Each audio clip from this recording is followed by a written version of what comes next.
about that? One scene. Actually, it's going to be super easy. Barely inconvenience.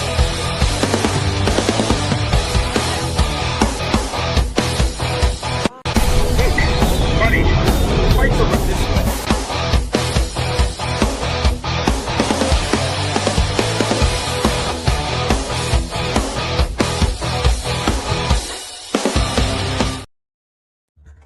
So, the Lanterns trailer dropped, and apparently, some people have mixed feelings still about the show. We're going to talk about that today. James Franco is returning to acting after a 10-year hiatus. Is it a good thing or is it a bad thing? Plus, we have the fucking we have the weekend box office, and we have and Rick and Morty movie and lots more, and we have a very special guest, a film connoisseur. And of course, we have a guy who's well endowed. I'm 3D Jake, the pie fucker, and this is Small Zero. First up is 1/3 of my co-host, everyone's daddy Matt. How you doing, Daddy Matt? Yeah, I'm so excited to be on, and then we have a great returning guest. And yeah, I'm everybody's daddy, and he's the pie fucker. So yeah. Yeah, you know it. And you know what? If we were in prison, you'd be the pie. But next up is the guy who's well endowed, and if we were in prison together, we'd all be terrified. Big Dick Ryan, how you doing, Big Dick? Dude, I'm doing good now that I know what the sequence of events, if we're all in jail together, would go. You would be the bottom, Matt would be the middle, and I'd obviously be the top. So now we just make one big sandwich together, bro. And I'm just happy we finally figured it out. I mean, Jake would take it over your big dick. I wouldn't say that. You would be the pie, Matt. I would be the pie. I would just want to go last. So I would not want to go. I'd probably go first before I go last. That'd be the sure. But certainly, if he's not left already, is certainly not least, a guy who is a film connoisseur, a guy who has starred in 2 XXX movies, and a guy who literally, you know him as Biggs Darklighter. We know him as Robert Meyer Burnett. Hey, Robert Meyer Burnett. Gentlemen, I just want to thank you. I mean, no one has carried the torch for my appearance in Star Wars XXX more than you guys have, and I want to thank you for that. And by the way, it's a Star Wars week. The Mandalorian and Grogu comes out, previews tomorrow. And so I'm once again very happy that I put on a Rebel flight suit and attacked the Death Star with porn star Kylie Ireland as Red Leader. You know what? It's as far as we can do. Okay, we will literally. I remember one time Scott Vance commented when you said your favorite Star Wars movie. And I was going to put, are we forgetting your appearance in Star Wars XXX? But I'm like, I've never met Scott Mance. I'm not going to put that. I don't want that to be my first impression. Scott Mance is a great man, and I've been friends with him for a long time. I'm a big fan. But, it's funny because I forget, you kind of don't, I don't sit there, I don't relate my CV like, hello, my name's Robert Burnett. Here's what I've done. One of my favorite things is Star Wars XXX. Come, I just, you don't think of that, but I love the people who do, because Axel Braun and his team spared no expense. Did you see that comment I sent you that one time where someone put Star Wars XXX as their favorite Star Wars? I sent you that. Yes, you did. I thought you would laugh at that. I thought you would laugh. It's pretty, actually, for a porn parody. The production value is off the charts. I mean, between Axel Braun and Eli Cross, a friend of mine, actually, the porn director, who I have to say, as a purveyor of porn that he directs some of the raunchiest, hottest porn I've ever seen. Not that I watch porn. Yeah, none of us have ever watched porn. What's that? Yeah. What is it? I used to watch the Mighty Muffin Pounder Rangers. Is that a thing with the 2 girls in the 1 cup? Is that thing? That's a different kind of porn. That's a porn that if you watch that, you got to be a sick motherfucker to watch that. Yeah, I don't judge. It's just European. Yeah. I think actually I was in Brazil. Was that where it was? I don't know. It's been years since I think I was in like 8th grade when I watched that on a school computer before they blocked. The show has started exactly how I imagined.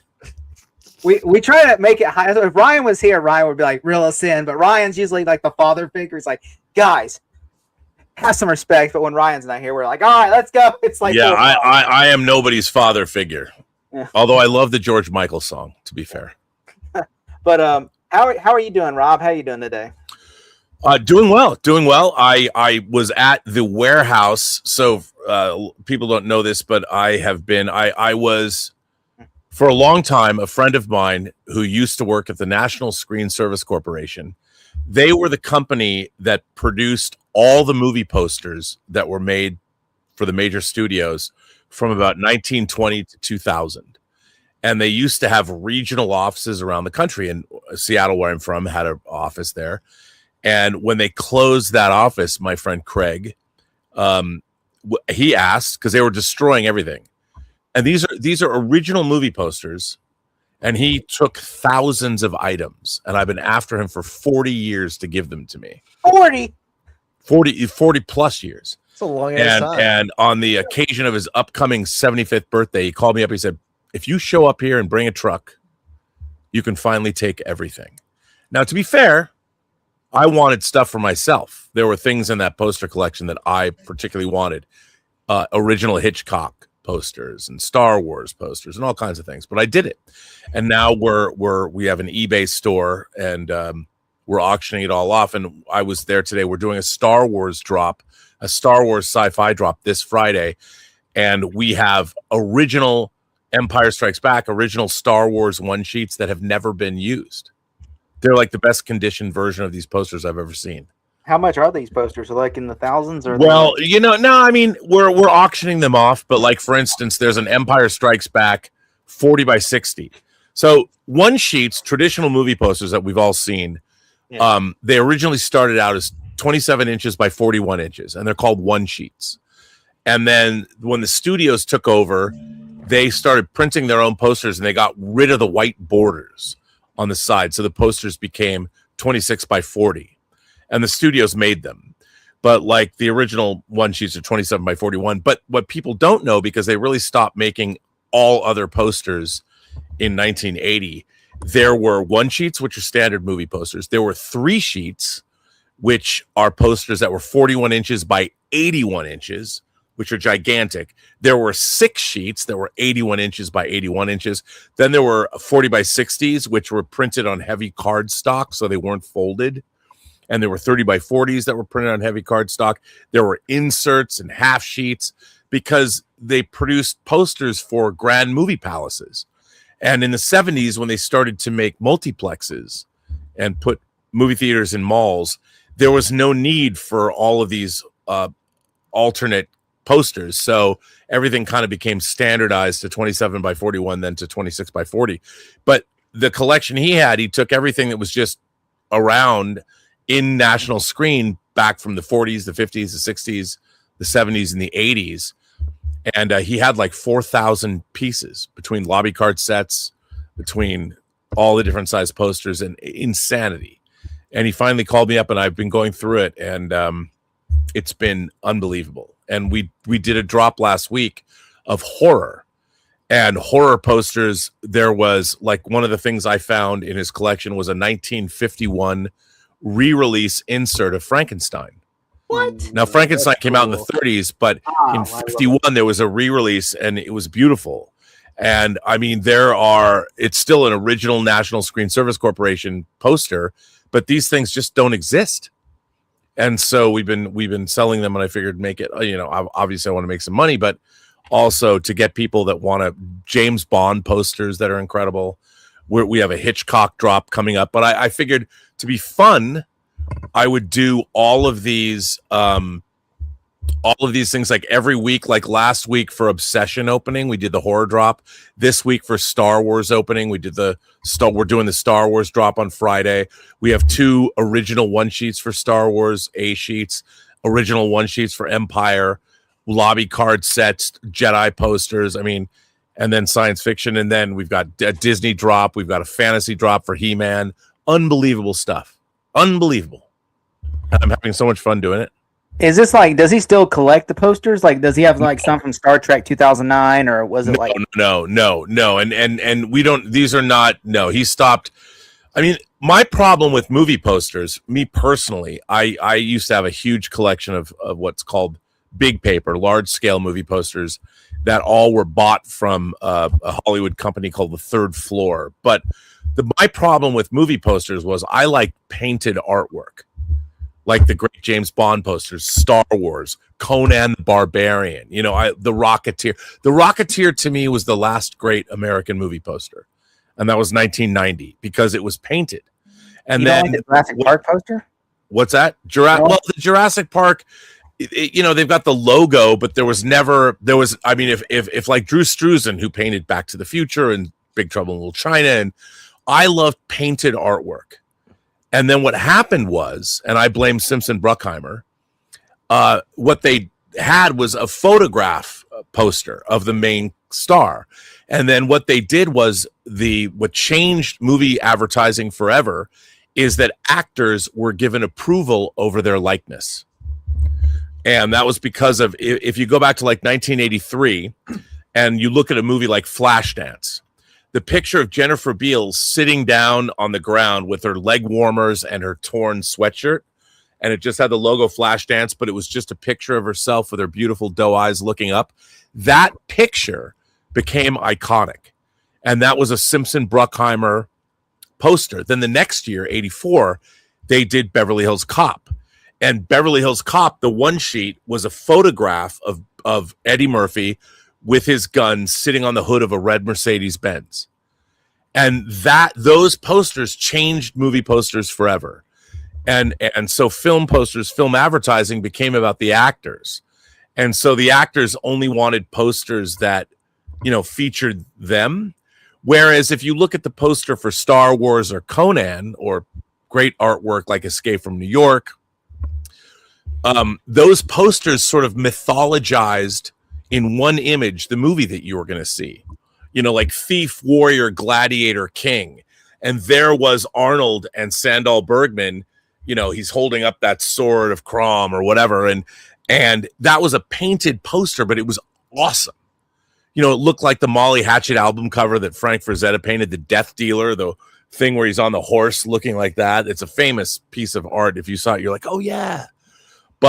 And all the James Bond posters painted by Robert McGuinness, Moonraker, there was For Your Eyes Only went to a photographic image where Roger Moore was standing in between the legs of Melina Havelock and stuff. So the world changed. But anyway, I don't mean to make this all about movie posters. No, we're fascinated. I'm actually fascinated.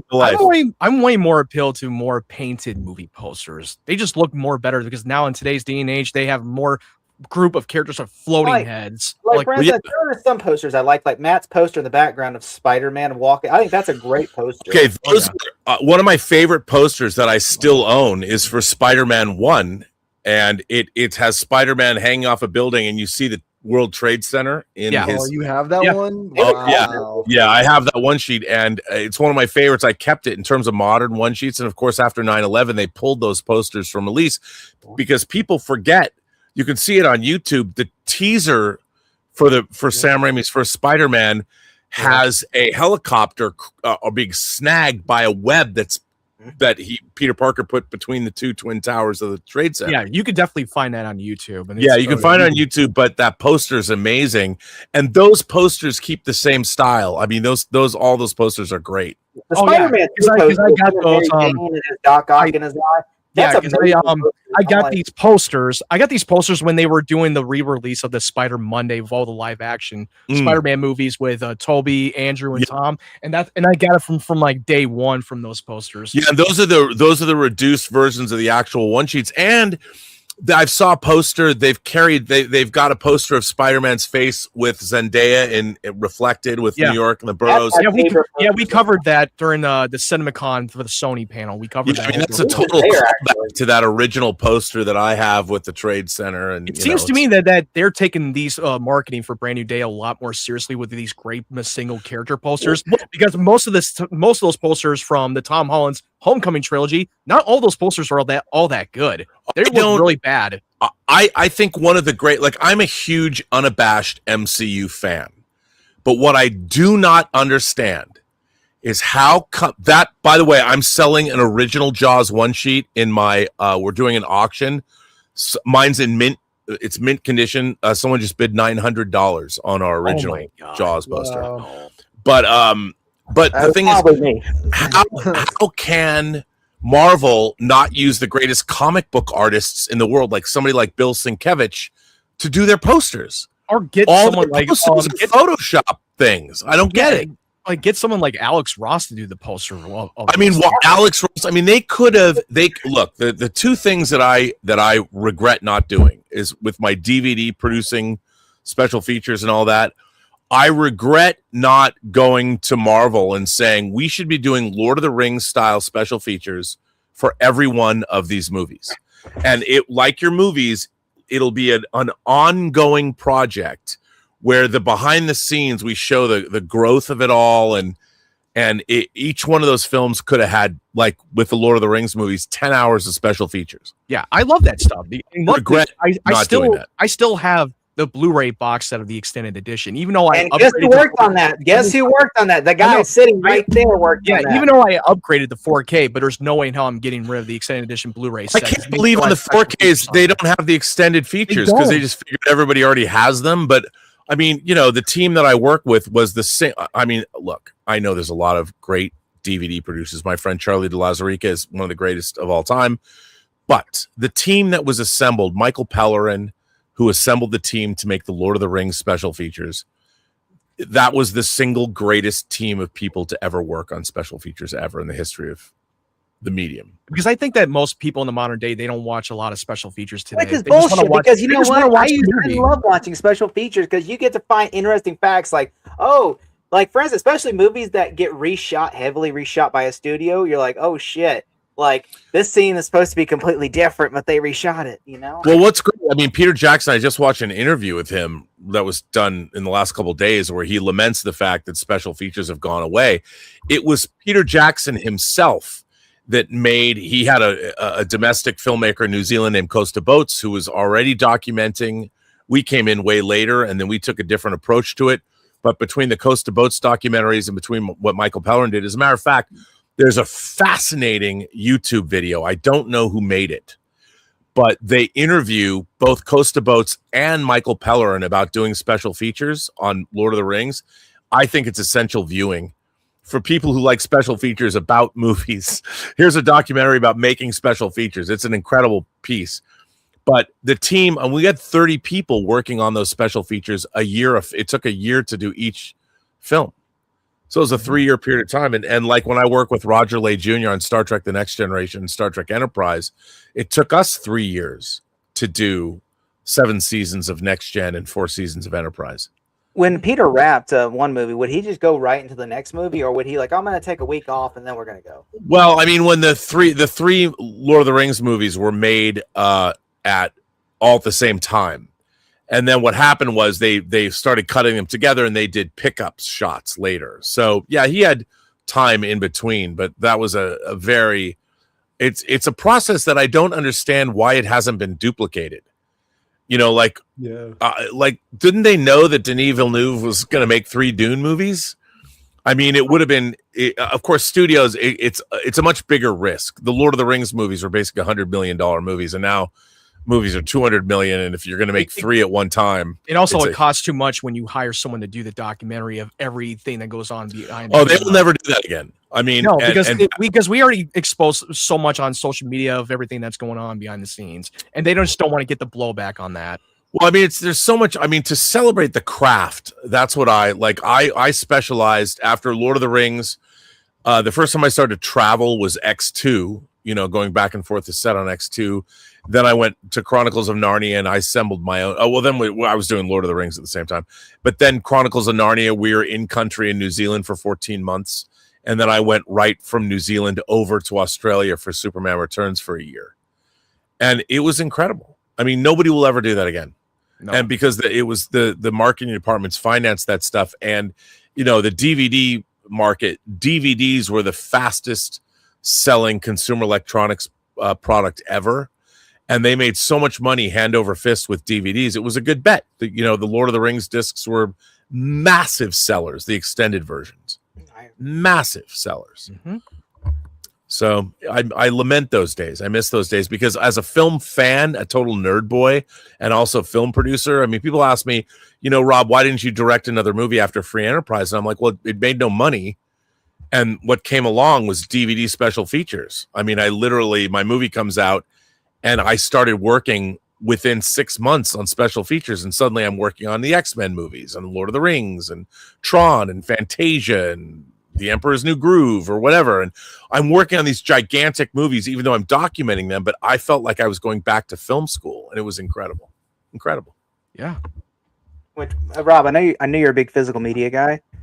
Yes. I just picked this up. This just came in. Have you watched that yet? I have not. No. I was going to, Absolutely. I went and saw that restoration at the Chinese Theater a couple weeks back with Bill Hunt from the Digital Bits, and Emil Hirsch and Scott Porter, who played young Racer X, his brother. They just showed up at the screening. And, I'd heard Emil Hirsch felt Speed Racer derailed his career. But the fact that he showed up at that screening, we saw it in IMAX at the Chinese Theater. It was packed. And it's become a total cult film. That transfer... That first DVD our first Blu-ray was really substandard. That disc is insane. Reference quality is absolutely amazing. The sound, picture. Oh my god! Which I went to go see that. And I went to go see that at the AMC theater, and it was very packed. Everybody was clapping at the end of the movie. Yep. There's some crazy people online that were like, if this movie would have came out now, it would have destroyed Iron Man at the movies. And I'm like, I don't know about that. I'm like, are you not true? Like, in what world? Iron Man is a far superior movie, but this movie's a fun movie. I mean, think about that. When Speed Racer came out in 2008, so it's like 18 years old. It came out in the same year as Iron Man. Yeah, 2008. So yeah, it wouldn't have destroyed Iron Man. Iron Man, like Iron Man can do circles like around. There's enough room for Iron Man to wipe out the Chronicles of Narnia 2 and Speed Racer. I mean, the Chronicles of what? Still one of my favorite Saturday Night Live digital videos. I tell Matt all the time. I told Matt that literally, I'm just waiting for a song for laundry, just doing laundry like the laundry day. That'd be the funniest thing ever. Oh man, that video. Yeah. What was it? Red Vines and Pib, Crazy Delicious or whatever. Yeah. Which, going to the main topic, one of the main topics now. What is that? We are gonna. What are we supposed to talk about? I totally forgot what the fuck we're talking about. Box office, Matt, which Matt, you're gonna have to take over for a second. I gotta pee like a mother. Chair. Go to the weekend box office. But before we do, Stephanie left us a comment just for you, Matt. Hey, Stephanie. That's a joke. It's a joke. It's all Jake's fault for giving me that name. It's my fault because there's a character on this character. And I gave him a name, and in return, so even Steven.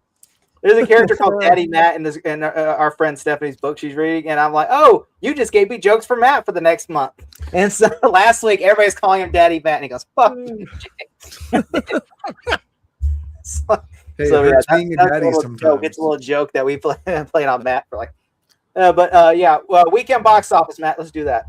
All right, we're gonna get into the weekend box office. The one that from the 15th and 17th, coming in the number one, Michael Michael took the number one spot, probably 26.1 million world for the opening, and Double Worst Prada 2 made 17.8 million. Obsession took it into the top 3 spot, which it just came out. And I was originally supposed to be going to see it today, but I just didn't because I didn't want to see it because we were doing this show. And Mortal Kombat 2 is now in the number 4 spot at that 13 million. And then Sheep Detective is at the number 5. I will say that I was one of the people that really did like the Michael movie. I know that not a lot of critics did. I understand why. But I still thought the positives outweigh the negatives. And the Devil Wears Prada 2, which I really enjoyed. I watched the first one very late in the game. I did it like a double feature before going into the second one. And Obsession, I still haven't seen it yet. And Mortal Kombat 2, I'm one of the people that thought that this was a vast improvement over the first one. They gave us the Mortal Kombat movie that we've always wanted for a long time. And even though this movie right now, it's at the made over 106 million worldwide. And I don't know how well it's going to do on the next weekend, but hopefully that it will be profitable. But I don't know if it will. The Sheep Detectives, I will say that I was so pleasantly surprised how much I love the Sheep Detectives. I didn't even like the marketing. The trailers didn't look all that appealing. My favorite movie of the year. Yeah, I know you took that to your social media about that. And I was like, really? That guy has to be smoking crack. But until I saw that movie, I was like, oh no, I take back everything I said. I fucking love this movie. It's literally like my second favorite movie of the year. I still put Project Hail Mary as my number one, 100%, because that one's just like fucking chef's kiss on that. Project Hail Mary is now like cracked like 669 million worldwide, even though it's 669, dude. 69 dudes. Yeah, like this is still the best film of the year so far that I just like watched it so many times. I do own it on digital, and I'm still waiting for the 4K release. For the Top Gun and the Top Gun Maverick, for the re-release in theaters for the 40th anniversary of the first one, made 3.3 million. And I will say that I did went to go see it in an IMAX and for the original Top Gun, and I really love the IMAX experience, even though not a lot of people showed up for it for some reason, because I thought both of these movies were incredible. And Top Gun Maverick was probably like one of the best legacy sequels in the last decade that we've had in a long time, and it was like it's really saved the fucking the theater's ass. Even Steven Spielberg went up to Tom Cruise saying, "You saved cinema, you saved cinema's ass," and I completely agree with him on that. But I want to pass it on to Jake. What do you think about the top 5 of the box office numbers? First off, I haven't seen Michael yet, but I mean, it's doing really well for it. So absolutely, they probably are going to get greenlight the sequel.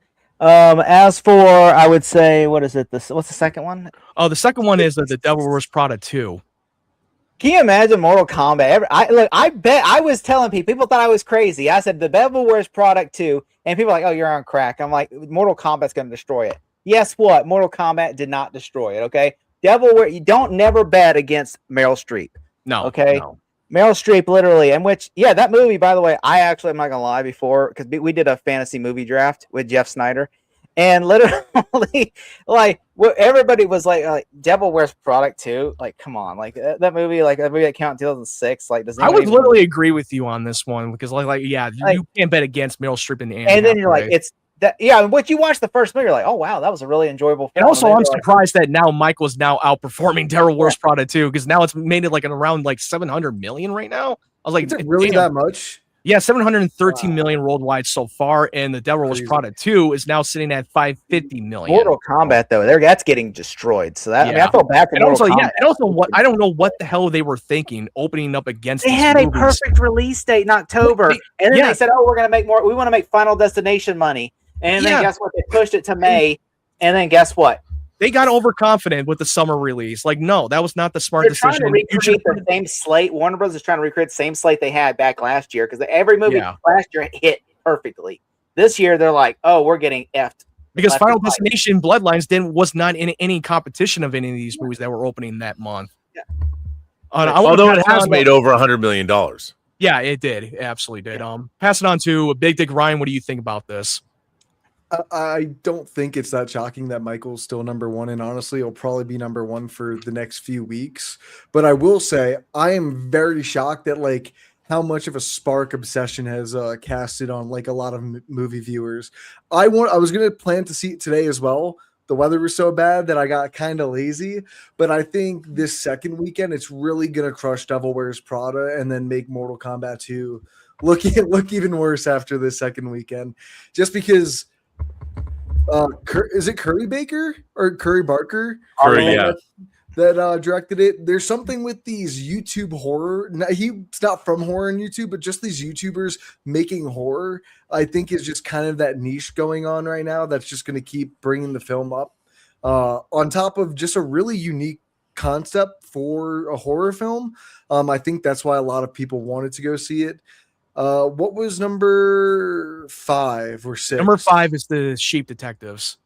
That's one that I haven't seen, but I think all of you have convinced me that I'm going to watch it at some point, because last week when we were doing the show, you guys did nothing but talk high praise about it, especially you, Matt. So I was kind of like not feeling that trailer the whole vibe of it. But I felt the same way as you do before seeing it, and it was like you were saying that. Yeah, it's like it's one of those movies that really pleasantly surprised the fuck out of me. Like it doesn't happen that quite often. Yeah, no, I'm really interested to like watch it just from that aspect, because I've kind of come to terms where I don't try to watch things that don't interest me right away unless like I hear a lot of good praise about it. Hence like why I haven't seen Michael yet. I've kind of died off the biopic hype personally, not my kind of thing, but I'm gonna watch it when it comes out. And then I think I saw Hokum on there. I personally wasn't the biggest fan of Hokum, but I'm just glad to be. Thank you. I'm so glad that someone finally like. I mean, it's good. It's fine. But I thought it was just okay. It was just it was okay. I thought it was film. it's beautifully shot and everything, but and Adam Scott was great in it, but I just don't think it took us anywhere where we haven't seen it before. Yeah, and I don't think anything with his character really wraps up too well personally for me, without getting too much into spoilers. I guess I was like expecting more of like a haunted house film or something along those lines, and that's like not even what the film turns out to be. But I still think it's worth it because it is a unique horror film in and of its right. Just not for me, but I think those Mortal Kombat will probably come down. Michael's going to stay number 1, and Obsession's probably going to be number 2 by next weekend, if I'm going to guess. Mandalorian and Grogu too.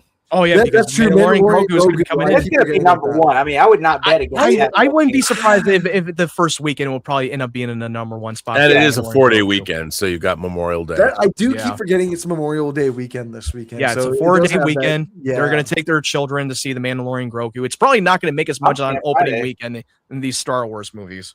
Which, by the way, isn't the Sheet Detective? I've been hearing this. Rob, I want you to correct me if I'm wrong.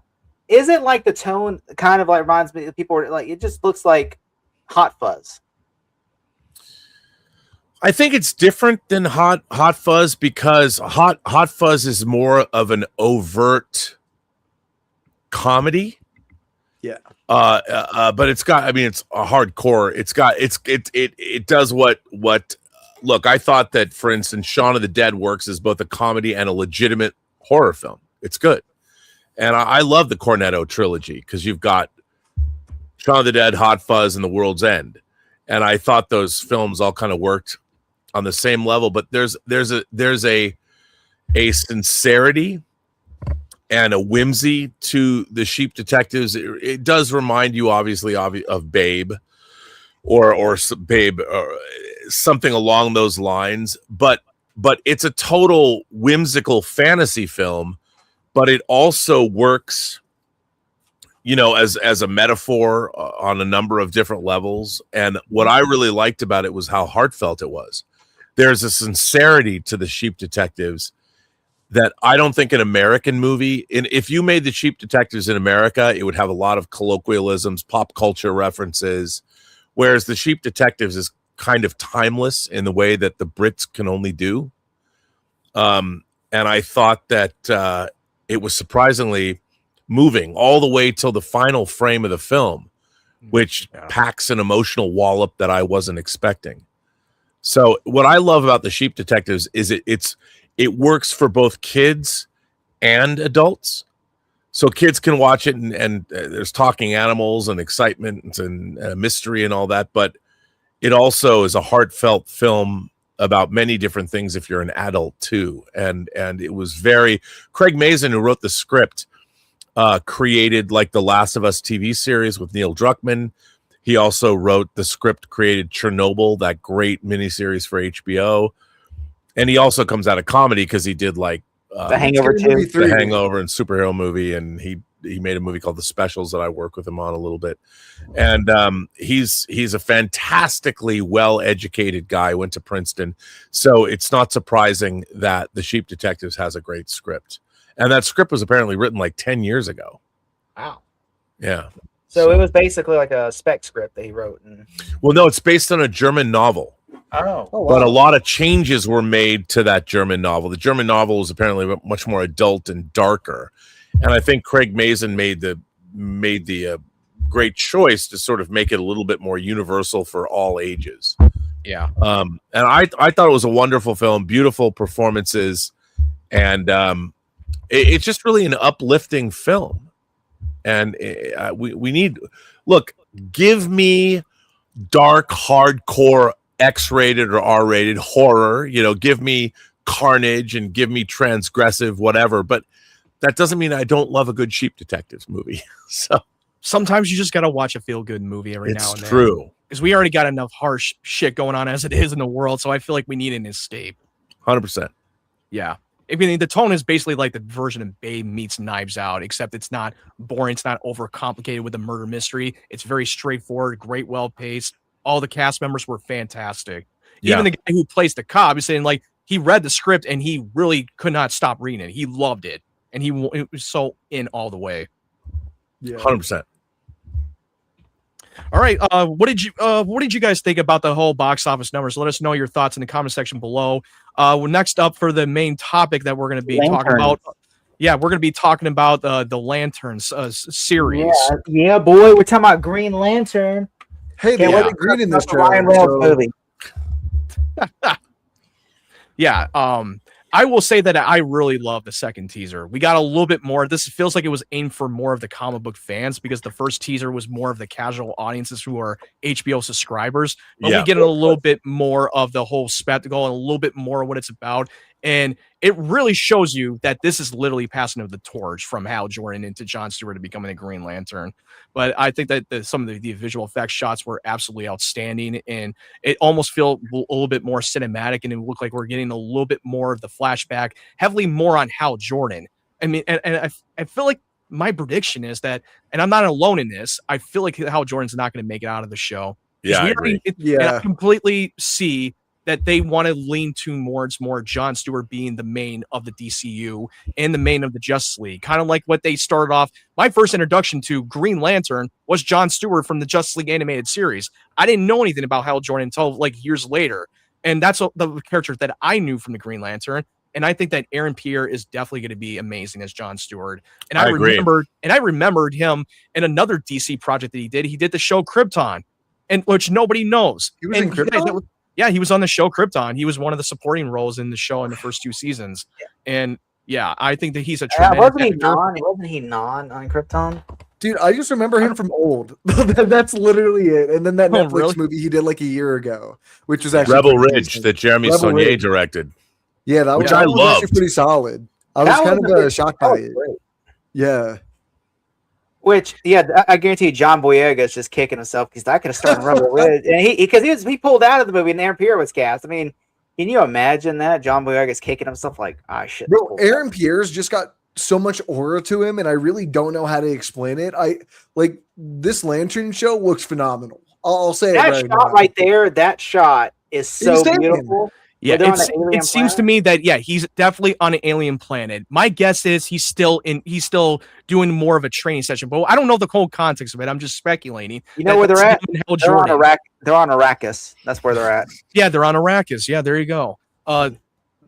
I don't know. I mean, my guess is that timeline is supposed to be in 2016. That this is supposed to be prior to Superman. They said it's supposed to jump into 2016, and it's going to jump to 2026. Yeah, it's like True Detective. They said. This is definitely a True Detective. I would rate you this. I think Hal Jordan's not going to make it past the first episode, and I think all this just the first episode. I don't know. I don't think you would market him as one of the co-leads and have him in one episode and kill him off. I highly doubt that. I think that it's most likely going to be in the finale. I mean, that's done before. I mean, they did it with Don Johnson and Watchmen. Everybody was like, I wouldn't be shocked if they killed him halfway through, and then he just is in a bunch of like flashbacks for the rest of the second half of the season, like Watchmen style. I would not throw past Damian Lindelof. I would not throw. He does that a lot. He does the mystery box. Just looks so good though, from the acting, the cinematography, like the visual effects here. When I saw this shot for the first time in the trailer, I literally texted my friend, "What the fuck, bro? This should not be looking this good for like any streaming service." Yeah. Well, I mean, HBO prestige, TV, and Lindelof's Watchmen had some great effects in it. I think honestly, I hate that he gets so much shit for different things. Like it was like, Watchmen. Yeah. Damian Lindelof because Lost ended so terribly. Lost was a great show, okay? Even if they didn't hit the landing at the end, it was still a fantastic show. And everything he touches is always good. I mean, like The Leftovers. Wait a minute. Can I object strenuously to that? What? You don't like The Leftovers? Well, here's the interesting thing. So The Leftovers is based on a book, right? Yeah. And same guy wrote Little Children. And the thing about The Leftovers was the book doesn't explain anything. So they had to take when the show worked, they had to figure out what was going on. And I think a lot of the choices that were made, I think Damon Lindelof is a kind of a glorified drama club kid from high school. And he was like in the drama club, but he thinks the guy, I think he ruined Prometheus. I think when I saw interviews with him doing the Watchmen TV series, which the Watchmen TV series is weird and interesting and bizarre. But listening to him, the man thinks he's the second coming of Christ, I think. And I just don't. His work is pretentious. It's over the top, and there's very few things that he's ever worked on that I love. Are you just saying all this because he wrote Star Trek Into Darkness? The worst big budget science fiction film ever made. Yeah, but that's part of it. Wow. No, I would pillory him for Prometheus. I would. Jake's loved that movie so much. I love that. I'm sorry, I love that. I don't know why, bro. It's not. It's a good beautiful. film. It's a great looking movie, but it's about a bunch of really dumb scientists, and I can't stand that. Yeah, I walked out of that movie explained everything. I watched an alien, explained it. Everything made sense to me after that, which I know that probably doesn't make sense to a lot of people, but I just enjoyed it. Like they mark it as an Alien prequel. I felt like okay, I got my answers walking out. But it reduces Alien, which is arguably one of the great. Alien is one of the great films I would say ever made. It's kind of a perfect movie. And look, I know Ridley Scott wanted to let's explain who the space jockey was, but the explanation of who the space jockey was, the engineers. Are you telling me that there's so little that if you drink some water and disintegrate your own biology into water, that somehow that's gonna terraform an entire planet? I mean, it was so ridiculous. And then you get to you meet these engineers. There's no profundity to it. There's no I've gone to the top of Mount Olympus, and it just Some really tall, bald white men. But it looks really great. Visually, it looks amazing. Like, visually, like even though that his movies were not the best, but Ridley Scott knows how to shoot it and he knows how to make it look incredible. But the writing and the execution, not so much as he in his recent movies. No, but I mean, you go back and you look. Ridley Scott is a visual stylist. He needs a great script, and when he has a great script. For The Martian, for instance, the extended version of The Martian is one of his best films. I'd put it right up there. I still have to check out the extended version. The extended version's incredible. It's incredible. I think The Martian's his last good movie. Yeah, I do too. And I'm a huge apologist for The Counselor. I'm the only one who loves it. But it's Cormac McCarthy. Yeah, the movie where Cameron Diaz is orgasming on Javier Bardem's car. That's the movie. Yes, that is exactly right. The Counselor is a fucking masterpiece. Come at me, bro. I think it's a fun movie. I'm not gonna lie. Brad Pitt, his death in that movie is amazing. And it's set up from the beginning of the film. Yeah. And I want to say, sorry, Jake, but he's one of the people that fucking hates the first Gladiator movie. I don't like Gladiator at all. I was like, what? I even said like, what the hell drugs you're on? You don't like Gladiator? I don't like Gladiator 1 or 2. Dude, no one likes Gladiator 2. That's not a fair statement. Gladiator 1 is such a good film. I never liked Gladiator. I've tried so hard to like Gladiator. Robert's like, the reason why you don't like Gladiator 2 is just because it's a worse version of the first. Okay, I'll come back. How dare you? How dare you? Maximus Decimus Meridius? Since you brought up Ridley Scott, it's like I had to call Jake on this bullshit now. Thanks. Now I've always wanted Rob to hate me. Now. Which I do own the 4K Steelbook, Blu-ray Steelbook. I love that film. Perfect. What's not to love? I just wanted it to be about the Gladiator matches, and then it just felt like it's not really about. It feels like he's just saying that he's expecting more of a Gladiator theme surrounded because it's called Gladiator. The title is called Gladiator. Every 5 minutes should be a Gladiator match instead of Jake. People should know when they're conquered. I'm gonna tell you now. I think Troy is a better movie than Gladiator. I I mean, Okay, I you know I what? You're love that pushing your film. luck. That's it. I'm out. Jake, Jake, go fuck a pie. By the way, I like Troy, or as I like to call it, the prequel to the Odyssey. I love the director's cut of Troy. I love that the director's Love cut. it. And it's Fucking so great. good that Nolan was supposed to direct that movie, but then Wolfgang Peterson came back and goes, "No, nobody's directing my movie." And then they told him, "Hey, we'll give you Batman Begins as a constellation prize," which that lucked out for him. He lucked out on that one. He's Okay, like, let me ask you guys, what do you think? You excited for the Odyssey? Oh, Oh, yeah. 100%. Yeah. Oh yeah. Nice. It's Christopher fucking Nolan, dude. He's the yeah. goat. And which that movie, I mean, that's people are this so bullshit that's online. People are bitching. They're playing this whole fucking culture war bullshit. Really? Paige is playing Brad Pitt's role, and I'm like, Twitter, you bro. don't even know that, okay? Like, there's not been confirmed. Well, I'm yet. pissed the gods are apparently not in it. Jeez. I mean, Yeah, they make it people are seem mad like because of they some make it seem rumor like on the Achilles. They literally make it seem like Achilles is going to be in the whole movie. No, it's not his fucking movie. It's about Odysseus. This is his movie. Matt his Damon's the story. star of the movie. Yeah, but I'm still mad that they didn't recast. I mean, Sean Bean was Odysseus in Troy. He should have been Odysseus in They the should have Odyssey. just made a sequel to the Troy. That would've been a perfect Just sequel. de-age Sean Bean. Just de-age him. Which, but let me ask you this. But going back to lanterns, because I feel like we diverted way off. But lanterns, does this Rob? Does this enthusiate you? This trailer? Were you like, oh my god, enthusiate? I can't wait. Okay, first of all, Sinestro? Being as old as I am, which is sometimes disheartening in fan spaces because I've read and looked and watched and seen and experienced so much. My experience of Green Lantern as a kid, and I love Green Lantern. One of my favorite comic runs was, Denny O'Neil's run on Green Lantern and Neil Adams on Green Lantern and Green Arrow when they were traveling across America in the 70s. So if you've read that, it's one of the great classic comic runs of the 1970s. It's fantastic. It's been collected. There's an absolute edition of it. And when I was a kid, there's a very famous comic book cover. If you look this up, Green Lantern, Green Lantern and Green Arrow come across Speedy, Speedy. And he's tying his arm off and he's injecting heroin because they were dealing with drug abuse. And Green Arrow is saying, "My ward Speedy is a junkie." It's one of the most famous comic book covers of the 70s. And it's Green Lantern. It's not two Green Lanterns, but it's Green Lantern and Green Arrow. To me, Green Lantern, even though he's a space cop, most of the experience I had of Green Lantern, he was operating on Earth.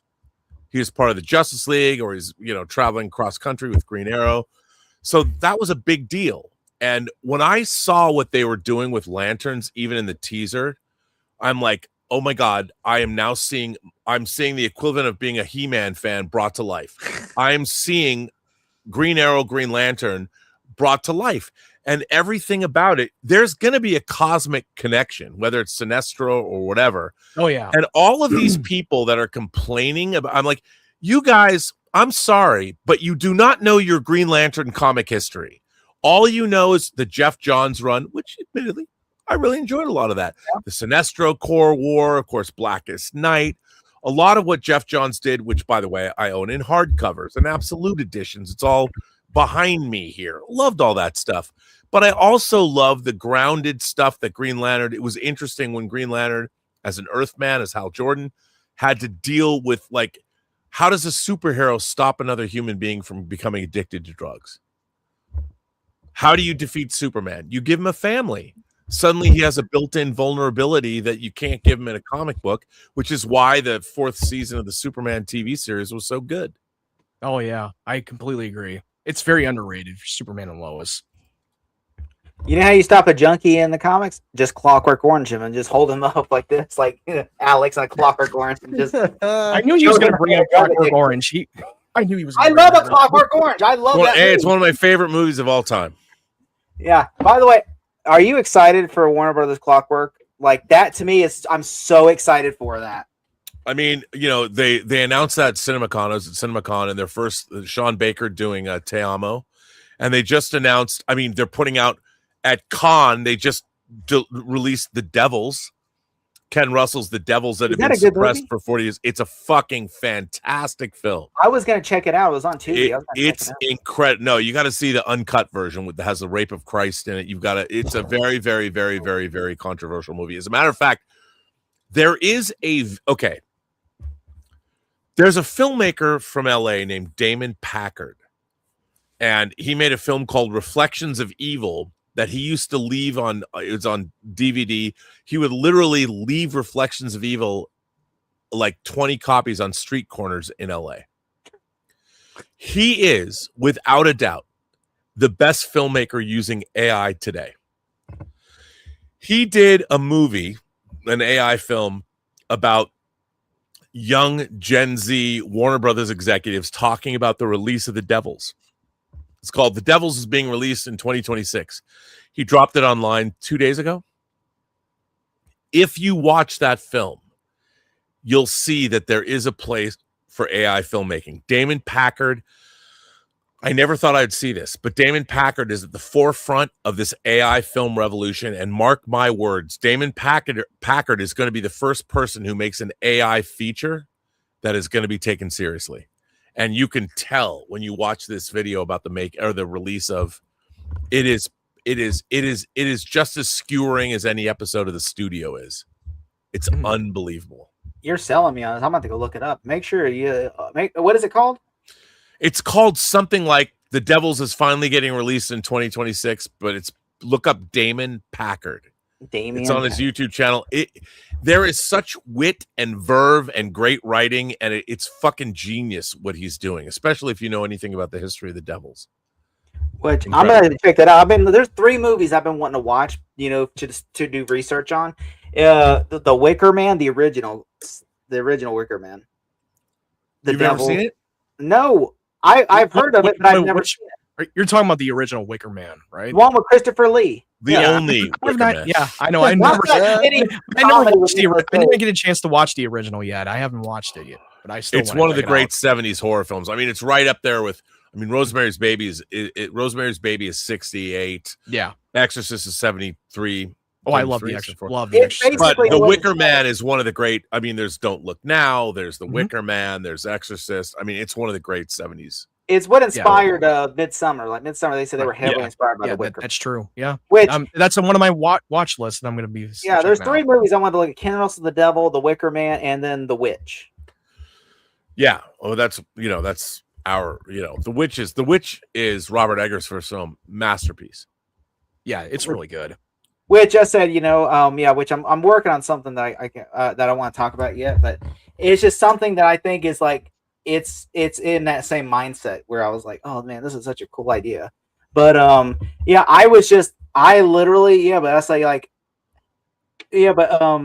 I was gonna say, but I said those are the movies I've been researching because that's the tone of like something like horrifying, like like cults and different things like that. But before going back to the Lanterns, Big Dick, what'd you think about it?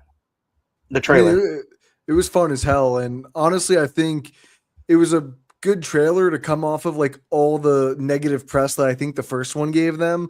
Like I thought it was ridiculous where people were like, "There's not enough green in this trailer. Like, why is there not enough Green Lanterns?" I'm like, all right, sure. I thought there was proper things to complain about with the trailer, but I just think the internet always complains about the wrong things.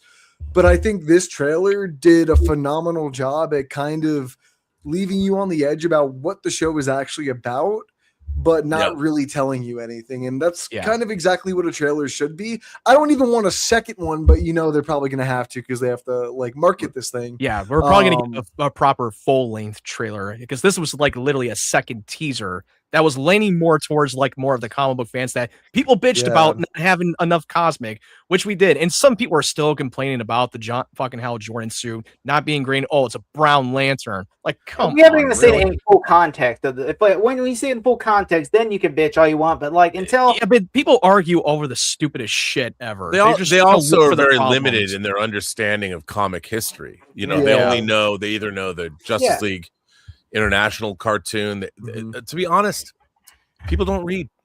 No, they don't. And they don't even do their research. They don't do their research. No, I mean a cursor. There's this thing called Google. I mean, or Chat GPT. You can. That would you just can prove their punch point, in- Rob. Come on, that would just I mean, prove their point. You can punch in a query. I mean, I don't. It's really frustrating because all of this stuff all of this we live in this amazing continuum of comics and movies and animation, and nobody's delved into it.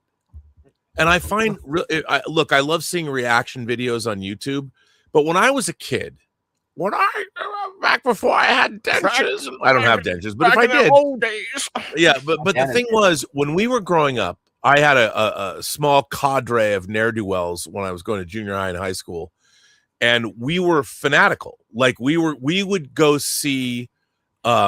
We would go to revival screenings when something would come out, and Seattle was a great place to grow up because it was a great film town. But we were all about history, and it was like it was possible in our minds. We need to see every science fiction, fantasy, horror, cult, mainstream. We had to see it all. Like it didn't matter if it came out in the 1920s, the 30s, the 40s, the 50s, the 60s. If we could see it at a screening, or we could go, we would go. And my friend group, one of my great friends, Clark Von Trother, who I still know, he and I are still that way. We're going to see prints of something projected.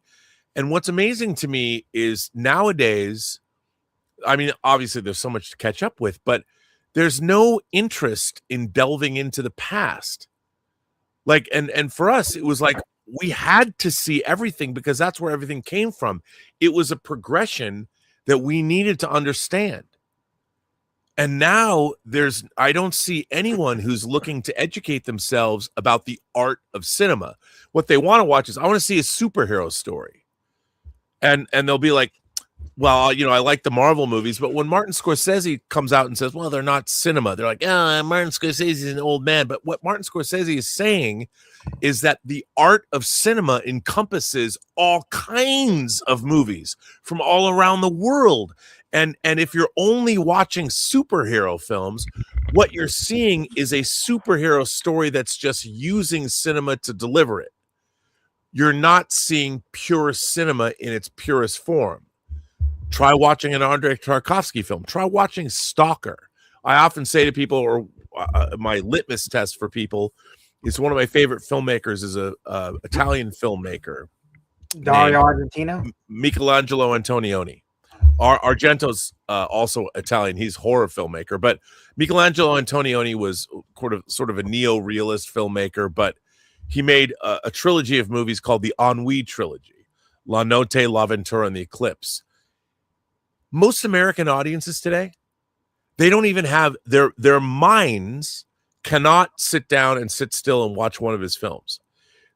Our minds nowadays are not trained. And I've said to people, you need to learn to watch movies. And people go, what do you mean? And I'm like, you are only trained to watch one certain kind of film.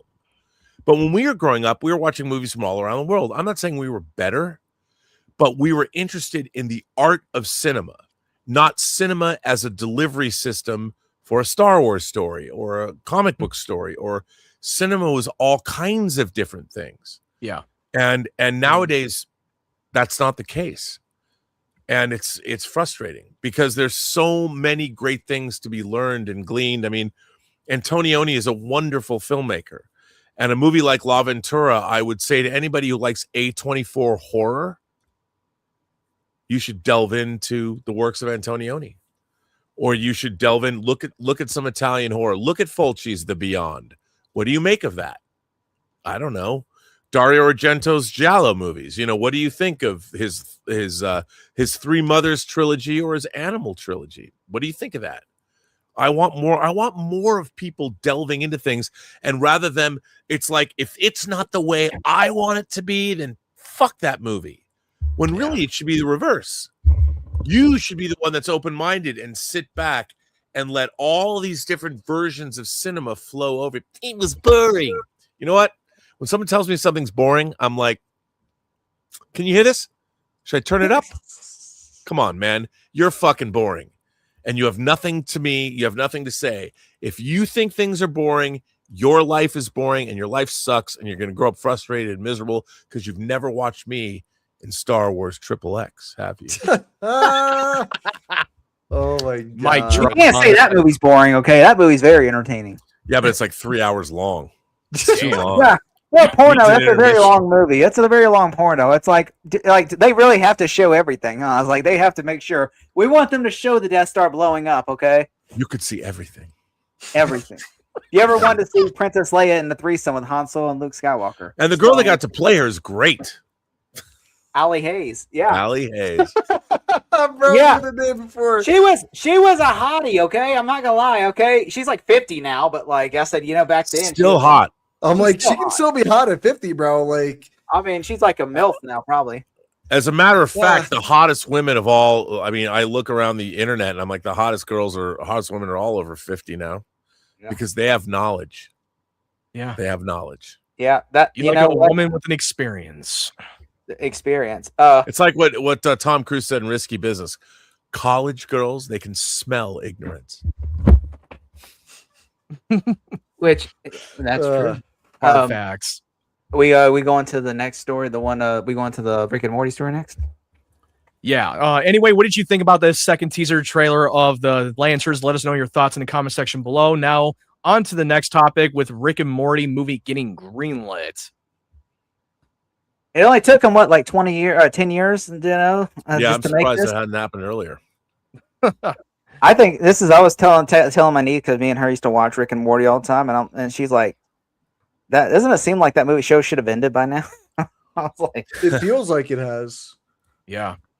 Warner Brothers is in early development of Rick and Morty movie with franchise veteran Jacob Hare in talks to direct. Deadline can confirm. Plot details are under wraps. Dan Harmon, who co-created the Adult Swim show with Justin Roiland, has alluded to plans for a super badass featured length episode for a number of years. Set to launch in its 9th season this coming Sunday, May 24th, Rick and Morty is an Emmy-winning adult animated series following genius, alcoholic mad scientist Rick Shantz and his anxious grandson Morty Smith as they split time between suburban family life and dimension-hopping adventures across an infinite multiverse. Roland voiced both roles for existing the series in 2023 amid felony domestic abuse charges that were ultimately dismissed. Ian Cardoni and Harry Beldman now voice Rick and Morty, respectively. The show has been on the air since 2013, with Hare joining in 2019, directing numerous episodes and serving as supervising director.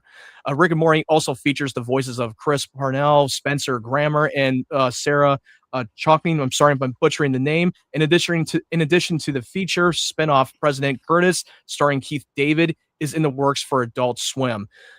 The Insider was first today. Is Rick and Morty's news, which Jeff Snyder broke that news. So I want to give your thoughts on this whole news, Jake. What did you think? first off, isn't that show should have ended by now? I mean, isn't like this little too late? Like, I mean, Dude, look, I Dan love Rick Harmon. and Morty watching it, but like, and like me and my niece, like I have Rick and Morty blankets because me and her like used to sit down and watch it. But now she's 18 years old. Well, she'll turn it next week, and she basically is like she's like, I don't care about Rick and Morty anymore. I'm like, and I'm just like, isn't it really? Like I said, I care still about Rick and Morty because I mean it's a fun show. I mean it's a very intellectual show. Like it makes you think.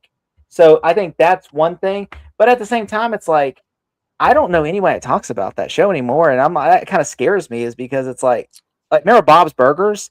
Like remember that show came and went, and like they made a movie and it came out and nobody watched it. They're still doing Bob's Burgers, aren't they? Yeah, I think so. I believe so. yeah. Which That's unfortunate. I just feel like that's gonna be Unfortunate, which means, are you not a fan of the Bob's Burgers show? I've never seen Bob's Burgers. I never even Yeah, seen it. I can't say. I My just think cousin there's loved that. two animated shows that can only live on forever. That's The Simpsons and South Park. Yeah. I don't know. I just with this like property in particular, I just find it really funny because I never got too big into Rick and Morty. I'm more of a Dan Harmon fan with Community. I love Community, and you still see that to this day. I see more people asking for a Community film than you'd ever see people ask for a Rick and Morty film. And like that's where I feel like I'm kind of torn about how this film's going to do. A lot of the same people that are the older voice actors aren't in this. I feel like there's a lot of people that probably don't like the new voice actors after everything that went on. Like you were saying, Jake, it feels like a little late for this. And it's not even the one thing that people are asking Dan Harmon for. And the one thing they're asking for ended in 2013. So that's why I'm just kind of confused at why here and why now. It just feels kind of odd. Yeah. I mean, I was not one of those Rick and Morty fans. I've only watched at least a couple of episodes and I fell off of it. But a lot of my friends and even my brother kept saying, no, you got to keep watching. You got to keep watching. I'll try to keep watching, but I don't know if the show was made for me. I mean, yeah, this is basically like the parody version of Back to the Future. Fucking Doc McBrown was an alcoholic and drags Marty McFly into this whole dimensional travel. The show was very creative. Like, there's a whole episode where he Yeah. turns into a pickle, and they make it so fascinating to where you're like, I got to find out what happens. Like, it's that clever of writing. But the thing is, though, the show ran on for like nearly a decade. yeah. Which, Rob, what do you think about it? You know, I've only delved in a little bit into Rick and Morty, and I've actually, whenever I've watched it, I'm like, this show is actually really clever. There's a lot of really great science fiction concepts in it, and there's a lot to love about it. But again, I wonder about the viability of a movie. You know, now, like people have said, it's been around for a really long time. I guess every animated franchise eventually gets its own film because nowadays, with the kind of animation Rick and Morty is, I mean, look, here's the thing. I would never turn my nose up at a Rick and Morty feature because if the writing is great, we might get a banger movie out of it. I mean, there's been a lot of great things that Rick and Morty has done over the years. So I wouldn't say no. I just wonder, I mean, what original film has now been supplanted that the Rick and Morty movie is going to get made? Like, yeah, I don't understand this predilection for all of Hollywood to keep delving into known IPs because no one ever got really rich in Hollywood following a trend. Everybody got really rich in Hollywood creating trends, which led to the creation of IPs. And nowadays, everyone's playing it so safe because it's really difficult to create a new IP that becomes a gigantic cash cow. Yeah, because because most people don't go out to support original movies anymore, and that's unfortunate. But I think they would. I mean, if I think one of the problems is the idiots who are marketing movies now, they don't have any creativity of their own. Everyone today is looking at things that everyone's so terrified of failing. They're so terrified of, oh, I don't know. They have to look at something unless something's already been done. It just bothers me. I mean, what happened to innovation? You know, where would we be? Nobody wanted to George Lucas makes American Graffiti for less than $1 million. It grosses $150 million at the global box office. And Universal says to George, I'd like to make this Star Wars project. No, we don't want to do it. The guy who just made you $150 million on a less than $1 million spend, one of the most profitable independent films, well, studio movies, whatever, ever made, and you say no to him. It wasn't until Alan Ladd Jr. over 20th Century Fox said, well, you know, let's see what, let's as Jamie Foxx says about Ed Sheeran, well, let's see what the kids got. And Alan Ladd Jr. bet on Star Wars. Yes, a production debacle. But look where we are now. Yeah, man, we got a spinoff coming out tomorrow. I mean, Star Wars is going to turn 50 1 year from this month. As a matter of fact, it's May 20th. 47 years ago tomorrow, Empire Strikes Back came out. Yeah, one of the best. And on May 25th, Wednesday, May 25th, 1977, that's when Star Wars came out. It's going to be half a century old next month.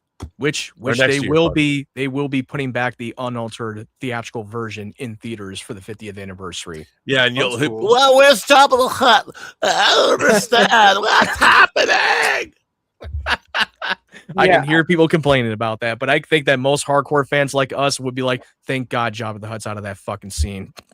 Yeah, we've all got him to be in the movie because it's like the whole point is like he's on the run from the Hutt. Which they originally shot that scene with a human. Originally, he was supposed to be a human. That scene. So, have you seen the actual clip of that scene though? Oh, yeah, it's not very good. I'm so glad that they decided to cut it. That's so weird. The whole point is that we don't know what he looks like, and we don't know that we know he's a gangster, but it kept the mystery going, and then we meet him in Return of the Jedi, and we know you look at him, you're like, oh wow, it looks the CG, and it's a CG character in A New Hope now.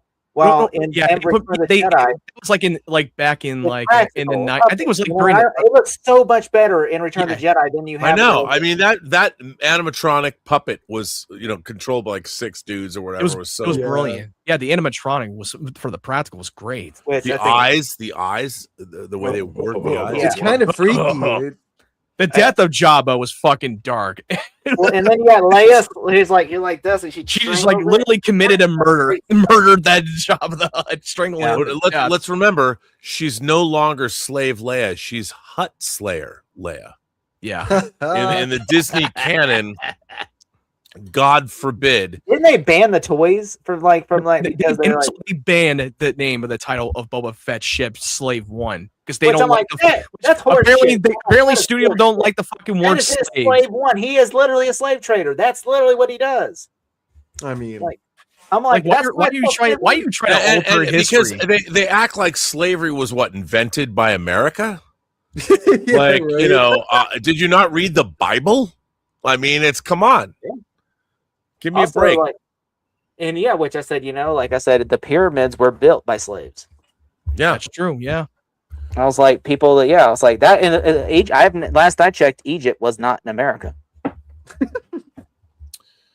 Well, unless God willing, we're going to find out what's under the Great Pyramids, because I hope that 2,000-foot whatever I want to see it. I want UAPs to be. I want all of disclosure to happen. Me too. But Matt, what was whatever that? I just said. No, I was saying like whatever. Have you been paying attention to all that stuff with like they're releasing these UFO the UAP documents? Oh yeah, dude. I mean, I am all. When I was a kid, I read every book I am from. Excuse me. Bless you. I am from a suburb of Seattle called Mercer Island. Don't laugh. I could never afford to live there today, but that's where I grew up, my hometown. And I read every single book in the 70s about strange phenomenon. I read every UFO book they had. I read every book on the Bermuda Triangle they had. I read every book about spontaneous human combustion. And I'm going to tell you a true story. So my father, one of his best friends, was named Captain John Harder. And Captain John used to bring me in my room, aside from movie posters, I built every aircraft that was in World War II, whether it's Japanese, German, or American, and French, and every Allied craft. So John Harder would bring me model kits that I could build. He actually gave me a monogram B-52 model. It was amazing. So one day I'm reading one of these UFO books about accounts of UFOs. Out of the blue, one of these books has an account from Captain John Harder in it. And I'm like, there can't be 2 Captain John Harders. And it talks about how he became a commercial pilot and how he saw unidentified flying objects. And I probably was like 8, 9. I'd ride my bike to the library. And when the next time Captain John came over, because I called him Captain John, and I was like, Captain John, I read a book and it says that you saw a UFO. And this would have been, to quote the years, this would have been 1975. I would have said this to him. And he kind of got all sheepish. And he was like, yeah, okay. I saw something I couldn't understand. But I wouldn't call it, and this is pre-Close Encounters, I wouldn't call it a UFO or aliens or flying saucers. I just saw something I'd never seen before, doing things that I couldn't explain. But you know what? I looked into Captain as an 8-year-old. I looked into his face, and I knew he knew. And ever since then, UAPs, UFOs. I don't believe in the Nordic Greys or whatever. They're talking about such cockamamie bullshit now. Yeah, there's been alien. Have you watched X-Files episodes too much? Look, here's the thing.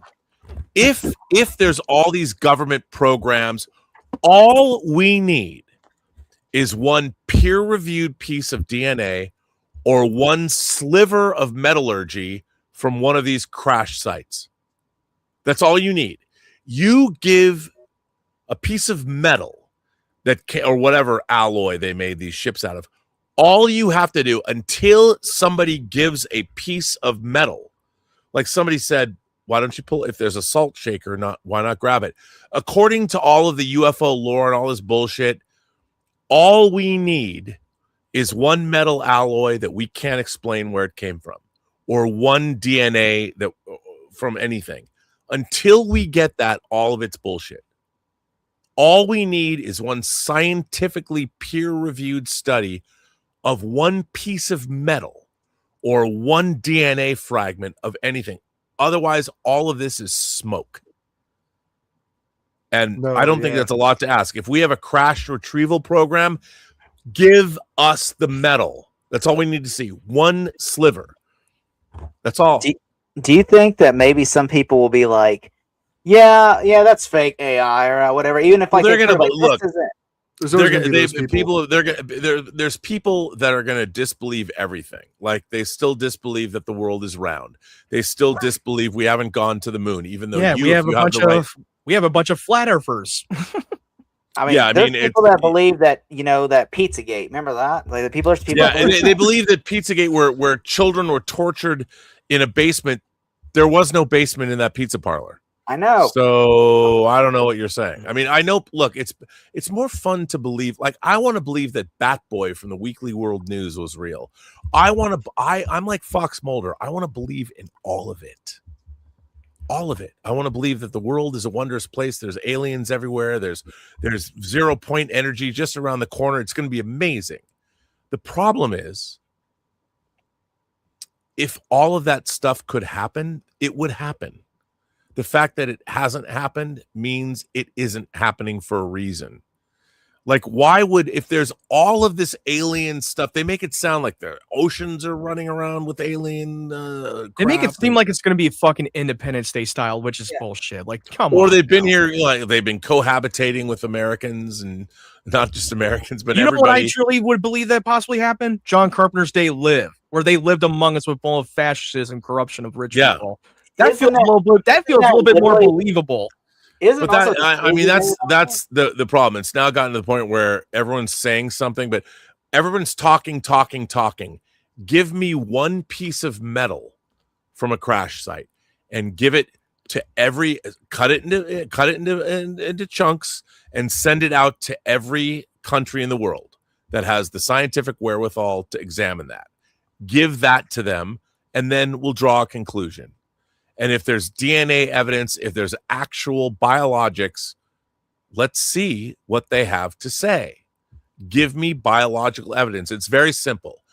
Give me physical evidence and give me biological evidence. And according to all these whistleblowers, and I'm Project Bluebeam aside or whatever you want to believe, these are things they say they have. Give it out. Give it up. And you know what? If you want to make it a time-sensitive thing, give it out for 2 weeks. Within 2 weeks, we'll know. Are you full of shit or is it real? Mm-hmm. Especially you got senators. You got senators going, like that one guy from, I think it was a Kentucky or whatever, that Republican senator guy going, man, let me tell you, I have all this information sitting on my desk about UFOs and everything. And I'm just like, yeah, why don't you give it to them then if you have the evidence? I can't show you. It's classified. I'm like, what are you? That's the problem. It's not information. Information, everybody, metallurgy and DNA. That's all you need. I wish they just pull out a dead body and say, hey, just give me a hard evidence. Man? Like you a don't little need to green give screen dead man body. coming You out? just need to give DNA evidence of an extraterrestrial or an extrasolar or Yeah, just a they're piece of time sample. travelers from the future. I mean, whatever it is, one bit of DNA evidence examined will tell you everything you need to know. Yeah, just one sample of DNA life form. That's all you need.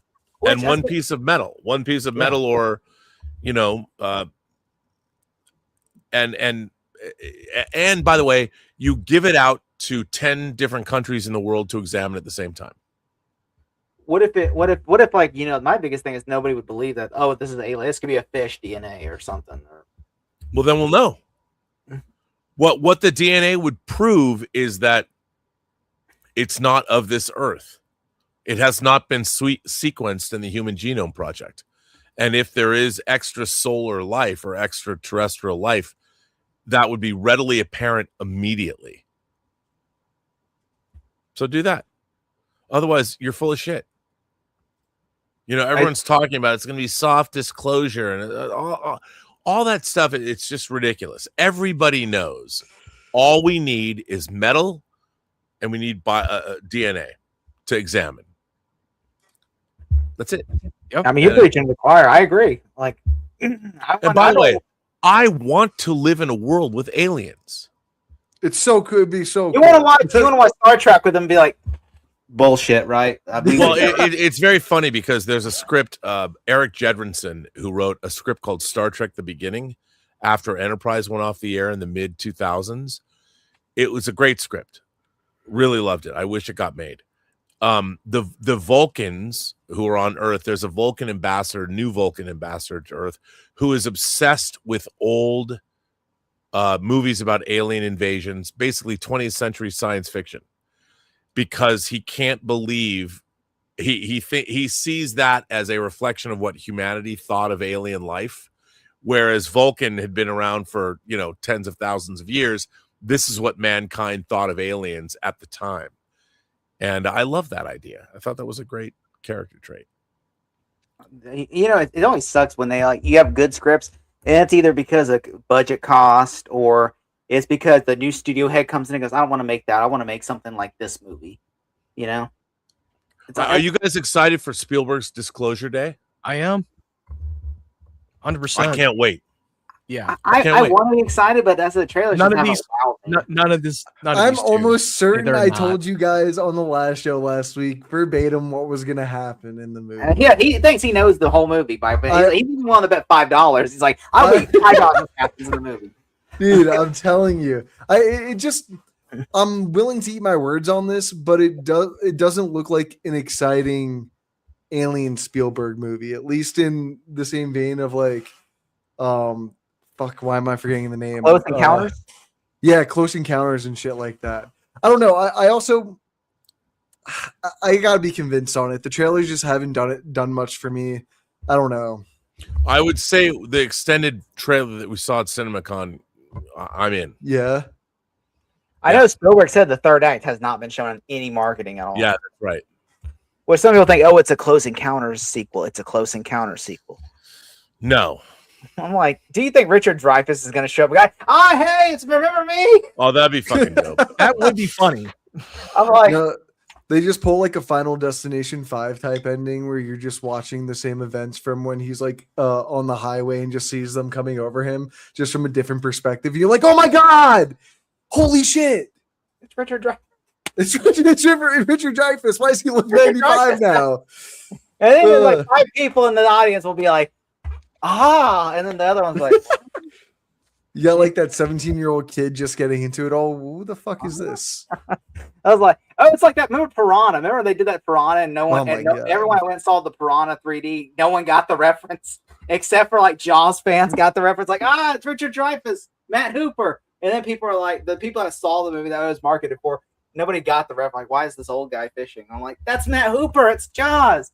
And it's just like, whatever. Just watch this. And it's like, which, I mean, that movie right there. That was a very, I'm like, why would you put an Easter egg like that in a movie like that? Because that's you're not marketing it for the Jaws fans. You're literally, the whole movie is about people with titties getting eaten by piranhas. I mean, what? Like that's not a high bar in that movie, but it's fun. Wait, people with titties? No, yeah. You mean women with titties, right? Women with Women. titties by piranha. Because I mean, you could say if you talked about me, I could be a person with titties with my man boobs. I could be A man does get his I dick need to bit work off by out a little piranha. more, you know. Yeah. Well, Just got to do a little pump on upper a man body. does get Jerry O'Connell gets his dick bit off by a piranha. I saw that scene. And he got his that dick hurt. bit off. That hurt. It's like It was supposed to be like the Piranha 3D. 3D. You're just, the sequel's worse. The sequel is so bad that the Weinstein didn't even put it in theaters. They put it in for one day and they pulled it out of theaters because how bad it was. And I was so mad because I was going to go see it too. And I was like, because I loved the first one. And then this one, I watched it finally on direct to video. And I'm like, this is an awful movie. It's true. What? Like a woman gets a piranha in her vagina and then the guy has sex with her and it bites his junk and he has to cut his wiener off. That's in the movie. That's clever. And then a guy gets, that's clever, Rob. A guy gets beheaded. Okay, David Koechner gets beheaded and then lands between a girl's tits, and then she motorboats dead. I've been looking for that my whole life. You're gonna, it's called, by the way, Piranha. It said DD, as in double D. Yeah. I'm like, that exists, but yeah, I digress. Matt, let's go on to the next story. What did you guys think about that whole Rick and Morty movie? Let us know your thoughts in the comment section below. I know we went a little bit off the topic. By the way, this is the greatest podcast I've been on all week. Just saying. Really? I just want you guys to know. You're kidding me right now. I'm not. Gaslighter. Ryan's like, Ultimate gaslight. Ultimate gaslight. I am having more fun on this show than I've had in I can't tell you when. Damn. We just try to have fun. That's all it's about. Yeah, we like to spice it up a bit. But yeah, for the next topic, for the next topic that we're going to be discussing about the whole recasting for the Harry Potter series, the actress who's going to play Ginny Weasley in the first season has exited due to unforeseen circumstances. HBO's Harry Potter series is set to conjure up into a new Ginny Weasley after child actor Gracie Cochrane, I'm sorry if I'm butchering the last name, exited the role. Due to the unforeseen circumstances, Gracie has made the challenging decision to step away from her role as Ginny Weasley in the Harry Potter series after season 1. Her and her family said it in a joint statement. Her time as part of the Harry Potter world has been truly wonderful, and she is deeply grateful to Lucy Bavin and the entire production team for creating such an unforgettable experience. Gracie is very excited about the opportunities in her future holds. A rep from HBO said, "We support Gracie and her family's decision not to return for the next season of HBO's Harry Potter series, and we are grateful for her work on season 1 of the show. We wish Gracie and her family the best." I will say that I was a little surprised by that news when Jay shared it to me. I was like, why? Why are they recasting? But I mean, I don't understand this. They still haven't explained why she departed from the show. I'm pretty sure you do have a theory, but the only thing is I'm not that disappointed. I hope it doesn't have anything to do with piranhas or double Ds. I bet it has to do with she wants to be in a reboot of Piranha. That's exactly what she's like, move over Mila Kunis. There's another child actor that can do Piranha movies. And also, you can move past this whole thing because the first season, in the first book, in the movie, she only made a brief cameo. Yeah, like, because the last time you see her is at the Hogwarts Express at the King's Cross station, and that's the only time you see her in the movie. And then it was the only time you see her in the book. She doesn't have a major role until the Chamber of Secrets, and I'm not surprised. And we're never going to know the real circumstances, but I'm someone who really am very stoked for the HBO's Harry Potter series. I love the first 2 teaser trailer. I was only excited from day one. I know not many people did, and I know not to call out Ryan Kim on this, but he's the only one of the people that did not give a shit about the show for like months. He still is. I mean, we all love Ryan Kim. I completely disagree on his opinions on the show, but I have, even after watching that teaser trailer, I will say that this might be better than the movie. I know it's an unpopular opinion. No, I think it absolutely will be better. And also because even though I am a fan of those movies and I will always look back and love those movies for what it was, but this is the time that they can actually explore some of the things that were in the book that was never in the films. And that's why it's so great to have a series stretch that out, especially on a great budget with HBO, and you got the best production crew. Yeah, I mean, it's gonna be a much richer experience. Exactly. And you have an incredible cast. I don't think it's not unusual to recast people. I mean, it might have been that Maybe she, cast for whatever Dumbledore. reason. Look, we'll never know the real reason, and nor should we.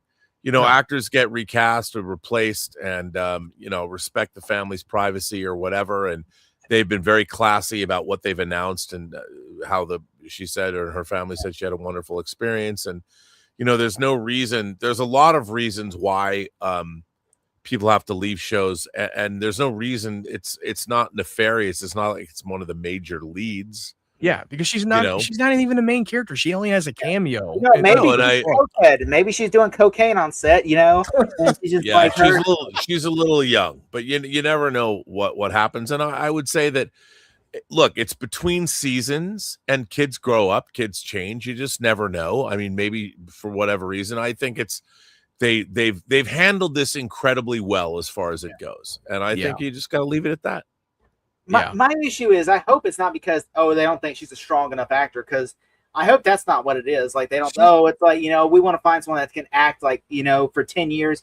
I mean, maybe it was like, I don't want to do this for 10 years. You know, maybe it's like, look, because they said maybe they'll, or I mean, we don't even know if she signed the contract for multiple season deal. Probably didn't. We know that the main cast of the show signed for like 100% had to sign in for a 10-year deal. Yeah, for 10 years.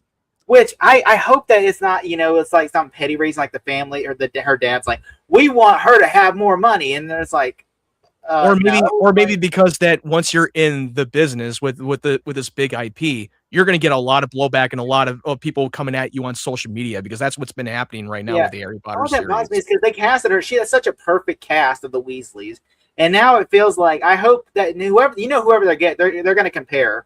They're going to say, oh, she's not. You know, which I would hope to God they're not going to say, oh, she's not as attractive. Like, dude, she's a fucking kid, so you ain't chill on that one. I don't know why. Man, on Deep Space Nine's Zial, Ducat's daughter was played by 3 different actresses. Yeah. No one's going to care. Yeah.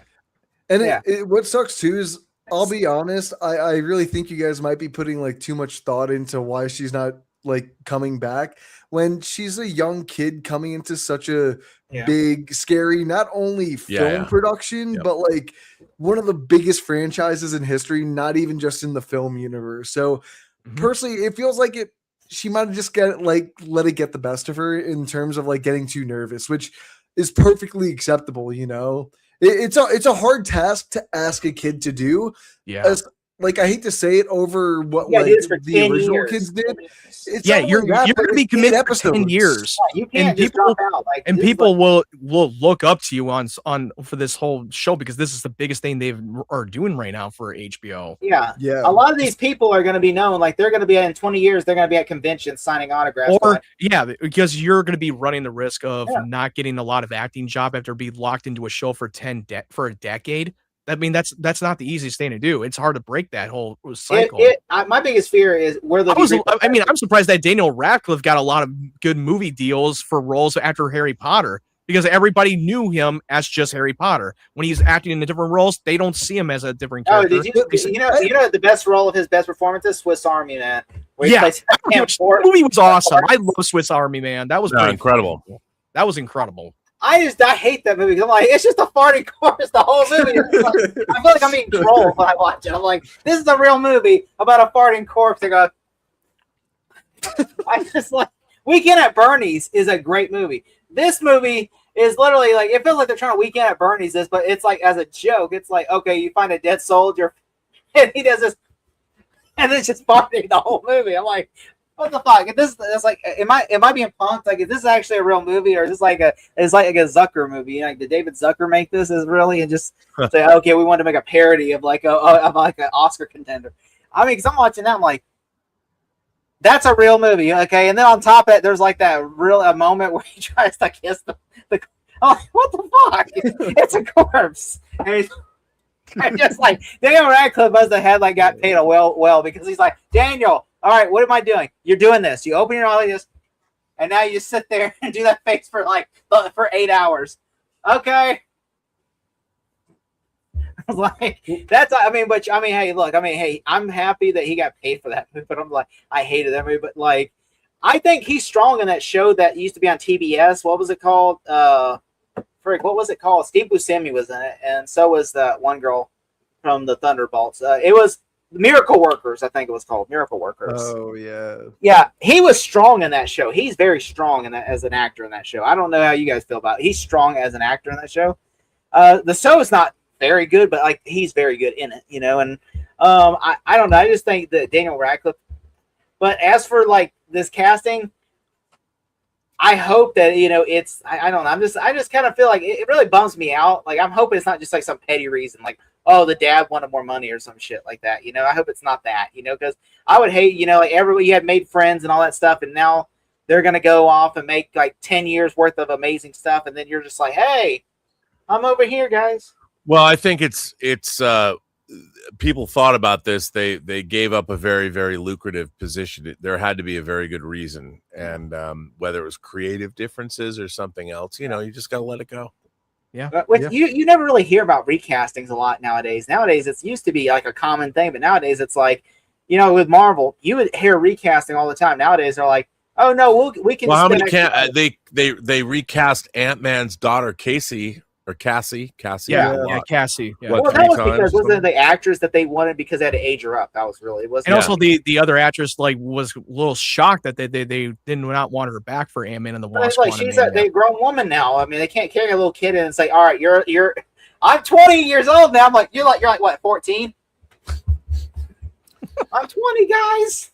Yeah. But, well, her character was actually 14 in Endgame. It was like a 5-year time jump. But hey, are we ready to jump onto the next story, the James Franco one? Yeah. Let us know your thoughts in the comment section below about the whole recasting situation. Now, on to the next topic is the James This Franco. Might be a divisive topic, but I think we're ready to roll with it, Yeah. If you're shocked by now, we just talked about piranhas and tits, okay? If this has really shocked you, if you're shocked by that, then I don't know what we can do here. I mean, you're on the wrong podcast if you're shocked by tits, okay, and penis. Yeah. Also, we will be hosting a Caligula watch party pretty soon coming to the channel. Which version? The director, the 4 hour, isn't there's like a director's cut? Yeah, like but that's not the one you want to see. No, it is. It actually is. What you want to see, though, is the Bob Guccione cut. You guys know what Caligula is, right? I know Rob does, but do you guys know what Caligula is? No. Caligula is a movie that they added real porn star because they felt like the producer didn't feel like there was enough sex in the movie, so he hired porn stars. They just start fucking on camera, and they recorded it and added it to the actual movie. Like you see hardcore porn in that movie, like just saw it like with Helen Mirren and John Gielgud and Peter O'Toole and Malcolm McDowell. Oh my god! It's on. You can watch it. You can. It's a very interesting story. But the interesting story about Caligula recently is it was a very notorious film, and Bob Guccione of Penthouse fame directed it. But in real, well, not in real life, it's all in real life. But there was a director, he was an edgy director. He liked his big boobs and asses, named Tinto Brass, who directed the original version of Caligula. And all the actors that signed up that thought they were making a great historical epic did indeed. That's why you got John Gielgud and Peter O'Toole and Helen Mirren and all of and Malcolm McDowell. So it ended up becoming this porn extravaganza with incredible porn and violence and all that, and it got released, very notorious. But number of years back, I want to say like 5 years back, maybe a little bit more, they found all the original negative from Caligula, and a producer came in without Tinto Brass's involvement, without the director's involvement, and they went back to the original script and they reassembled Caligula, how it was shot, without the extreme. I mean, there's still violence and sex in it, but without what Bob Guccione of Penthouse fame did. So it was actually cut together in, I would call it the respectable cut. I don't know what they've called it. I forget. But it is a fascinating Hollywood historical tale, because there were multiple cuts of the film. They tried to cut stuff out to get an R rating, which they did. It was rated X. But then this new version is an attempt to recreate the original intent to make an actual historical epic about the insane Emperor Caligula. And like, if you watched one of my favorite things that's ever aired on television is the BBC I Claudius series. By the Graves, based on the Graves work, the Graves novel, but would it call it novel? But I Claudius is like the godfather of TV, as far as I'm concerned. And John Hurt, who had the chest burster come out of him, in Alien plays Caligula in I, Claudius. So, Oh my god, dude. anyway, Only with less sex. So hopefully the dick's not out and he's not getting blown. So yeah, but I mean, if you want to watch some 70s stuff that's shot on videotape, which is one of my favorite things I've ever seen on TV, not for everyone today because obviously the production values aren't there. But if you want to see the greatest collection of British actors, including Sean Phillips from David Lynch's Dune playing Livia, that Tony Soprano's mother was named after Livia from I, Claudius. If you ever want to watch I, Claudius, is one of the greatest things that's ever been on Claudius. TV. And you will see John Hurt as Caligula. But you will also see Marcus Aurelius. Marcus. So, just saying. I mean, I know. Oh my god. It all comes full circle at the end of the day. Gladiator. You knew Marcus Aurelius. I didn't say I knew him. I didn't say anyone. I said he touched me on the shoulder. Why anybody doesn't think Gladiator is one of the greatest movies ever I made, did. Thank you so much. I've tried watching it. You have to be a pie fucker. He's like, Jake, you knew that this day was coming. I was gonna definitely call you out on your bullshit. Yeah, Robert Meyer Burnett's calling me out. That's the. Are you not entertained? Are you not? He clearly wasn't, unfortunately. God, I wish I would have had that clip in this one. Fuck. I was not. I am Marcus Decimus Meridius. I'll show how my vengeance in this life. Husband to a murdered wife, father to a murdered son. Commander of the Felix Legions and the armies of the North. Loyal servant to the true emperor, Marcus Aurelius. Come on, man. How do you not love that? That's a great fucking I mean, scene. Rob, I try, okay? I mean, I like historical movies. I like Alexander and I like 300. It is a pleasant fiction. Yeah. I just don't like this Gladiator. That's the only one I just don't like. I mean, I'm a big war guy. Like, I love a good medieval. I think because you were But expecting Gladiator more. has some of the greatest Literally scenes ever in it. Yeah, the battle sequences Like, with the barbarians. Okay, Battle of Carthage. What's the second one? I was on board. For the second Barbarian hordes. the second is just some CGI slop that they threw. I in tried there, so though. hard to like it. Okay, I wanted to. I on like my look, signal. Unleash. I now. still like. If people love it, I get it. I mean, that's just not for me. I mean, You know, Jake, people should know when they're conquered. I am conquered. Okay. Yes, I am. Would you, Look, Daddy Matt? Would you, Big Dick Ryan? Oh, easily. Whole 100%, dude. He's like, Every police time stages. James Franco's name comes up. Trying to segue to not be yelled at by Rob. You're not getting yelled at. I I'm know. just pointing out the mistakes you've made in your life. There's been I will go back and watch Gladiator soon, Rob, and He I will will let you know. He will again give you what a my thoughts lesson. are on it, He's okay? giving you a lesson, bro. You will be. I will text you after that movie ends. I will put Gladiator on, and after that movie ends, I will text you immediately and And say, watch the extended version on video. Come on, I need you I to do watch the watch- extended version. I do own the 4K Blu-ray Steelbook with both theatrical and the extended cut. Yes. I always choose the extended cut 100%. Always. 100%. Because it's got more Derek Jacobi, who is Claudius in I, Claudius. It all comes full circle. "It all does. It really does." All right, on to this segment, and off with the Gladiator topic. James Franco has joined the cast of John Rambo, the prequel of the Rambo franchise. The actor, currently at the Cannes Film Festival, has a small role in the film. Variety understands joining Noah Centineo as Rambo in the recently announced David Harbour as Rambo's commanding officer, Major Trotman, being directed by Jalmari Helander, the director of Sisu 1 and 2. John Rambo is the origin story of the franchise, and it takes place before the 1982's First Blood, the Sylvester Stallone movie that started the popular franchise. John Rambo has now wrapped production in Finland.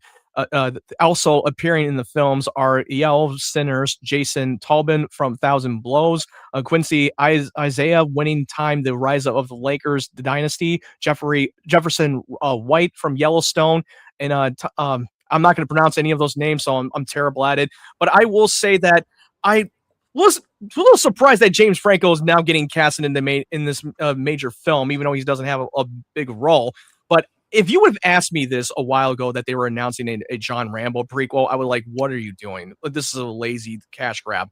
But you had my attention when you got a director who directed the first 2 movies, Sisu 1 and 2, which I still got to watch that movie. I know I have been held back, but I'm definitely going to be doing a double feature of that Sisu film. 1 and 2. I've heard it was incredible. I heard it was incredible. And when you get him to direct a Rambo prequel, okay, sign me up. And Noah Centineo, you may have known him from the movie called Black Adam. He played Atom Smasher in the movie, and he's also going to be in the upcoming Street Fighter film. I did not think of him as the version of Rambo that I had in mind, but I think he's a really great actor, and I think he has a lot of charisma. And it gives us a little bit more the context of his time, Rambo's time during the Vietnam War, dealing with the trauma and all the things that he had dealt with. Yeah. Yeah, I know, it's crazy. And it screams Southeast Asia. It seems to me that we're going to get a lot more character study, but with some chaotic fucking action, which that's what the director's best at. And I'm someone who's a fan of the First Blood movie. I love that film. It was more grounded and real.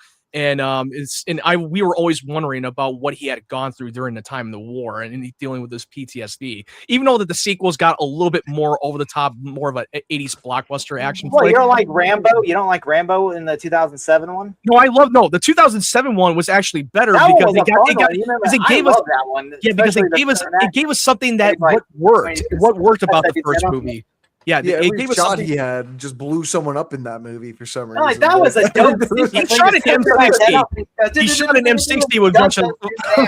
Damn. Yeah, that was hardcore. John Rambo was really good. Yeah, I completely agree. I mean, it gave us a little bit of a sense of what worked for the first movie when you got into the 2007 version. I mean, I wasn't a fan of the Last Blood. I thought that was kind of a letdown for me. But I hope that this prequel will give us something a little bit better. And this is obviously executive producer by Stallone himself. I mean, that's no surprise because he was part of this whole franchise. But anyway, I want to pass it on to Jake. What did you think about the casting of James Franco? People are gonna make like, oh, James Franco canceled. He's a rapist. And I'm like, first off, he hasn't raped anybody. I mean, this dude literally, he got me too'd in Hollywood because he had a class and he was sleeping with the students. Of age, they were of age. It was like a college class. He hit on girls in his acting class. Yeah, which I can understand. God forbid. It's not like they had to be coerced to sleep with handsome James Franco. The real question is, why did he prey on his students? And I would say, like, did he sign up for academic excellence? I mean, he's teaching an acting class. It's like, the learning annex. And and was he wrong to do that? Sure. But every other area of his life, whenever he went out to like Swingers, the restaurant at 2 a.m, you think he wasn't hitting on girls there? A handsome actor hits on girls. Film at 11. Yeah. I'm sure that there's stuff out there. There's stuff out there, about everyone in Hollywood. I mean, because he wasn't coercing anybody and threatening their careers. No, and I think that like sure, but he's an actor who is teaching acting classes, who is probably inundated with 50 beautiful women. And he's like, no, the real question is, was he making them promises that he couldn't keep? Was he telling them things that weren't true? Like Kevin Tishihara, when he was promising someone like that girl he was sleeping with. Yeah. I mean, he was running Warner Brothers at the time. Yeah, that was. I mean, James Franco was running in a little bit of an acting school. I mean, it really comes down to, I would say that if you are dealing in Hollywood, and you're going to an acting class and your professor hits on you, that's to be expected, rightly or wrongly. I mean, come on. It's not like he was, and you know what? He was abandoned by a lot of his friends. He was abandoned. Seth Rogen really pissed me off. Like Seth Rogen I'm like, dude, I'm sure if we dig in your closet, we're gonna find a few skeletons in there. I mean, you just Seth Rogen does not want to get fucking blacklisted. Seth Rogen, literally, because he's too big of a career. Because this show, studio has won so many awards, but also he's become a really great producer in Hollywood. Seth Rogen has to watch his P's and Q's, and the fact is, James Franco shouldn't have done that. At the end of the day, what he did was he didn't Harvey Weinstein people, but he took advantage of a position that he put himself in a position, and he took advantage of it. Yeah, just like And- right now that there's that controversy happening in the NFL where that one coach or whatever, he was sleeping with this reporter or You're talking something. about and- like Mike Vrabel and yeah, Diane like he was like, Ruth yeah, that's happening right now in the NFL, and people are like, they're two consenting adults. Like, does it matter? It's not like he was like preying on or raped her. Like, and they're like, but he used his authority, his Yeah. position as that to sleep with someone. Even though I mean, there's you could do a million other people. You know, you've got if you're going to if you're a person in the public space, public sphere, rightly or wrongly, it's the public sphere that's made you the person that you are. You owe the public sphere. You have a responsibility, rightly or wrongly. You've chosen to be in the public sphere. You've made your money by the public liking your movies or liking your product. You've chosen this life for yourself. And in order to keep your position in the public sphere, don't abuse the position. And James Franco, while he wasn't Harvey Weinstein, he did abuse his position. And rightly or wrongly, he got caught, and rightfully so, and then he tried to deny it. And at the end of the day, you have to accept the consequences of what you've done. And he didn't have to do that. That's the thing. You know, I know people are weak. That's where your religion comes into it. But he didn't have to do that. And by doing that, he brings down heat. And, you know, there's enough bullshit and horrible stuff that goes on in the entertainment business. And a guy like James Franco absolutely knew better. The real question is, does he have to pay for it for the rest of his life? no. I don't think it was okay for him to take advantage of these women, He but should be able I to do- go back. I do think that he's already paid his due. I believe that he already got publicly humiliated for a long period of time, and I think it's time to we move past it at this point. Yeah. He's never. I mean, gonna he's have a got, regular what is he, career again. for what, should he not ever be able to make a living again? No, I think I mean, he should be able to. that's not fair. I mean, And I'm a fan of him as an justice actor. I loved him in the Sam Raimi Spider-Man movies. I loved him in a lot of Seth Rogen comedy that he co-started with a long time He ago. was Pineapple great with his Express, accent. you know. Yeah. And I think that's bullshit. That the fact is, it's like, okay, yeah, there are people out there in Hollywood right now probably working that have done way worse, that have probably any day now. They this just shit's had, gonna talk well, to about. be, and here's the thing, they just haven't gotten caught yet. Yeah. And yet Franco, who basically like, yeah, I was a scumbag. I ran a school that was, an acting school. And yeah, I had sex with a lot of the students there. Yeah. But I mean, like, to be fair, these were all consenting adult women that, that slept with you. Yeah. You abused your authority, but it wasn't like you raped them or nothing. And I think honestly that you really shouldn't be held like, yeah, okay, if anything, take the school away from him. Okay. Yeah. But the thing was, he put himself in a position of authority and he abused that authority. Yeah, he did. I mean, at the end of the day, he did that, and he copped to it. But the funny thing to me when I see someone like James Franco is, you look at his brother Dave and his wife Allison Brie, and they seem to have like this great marriage. They work together. They made Together, which I thought was a recent horror film that I really Together. Yeah. I've Yeah, recently and- watched that. It's fantastic. Yeah, and it's just he didn't have to do that. Like James Franco can go to the grocery store and pull tail.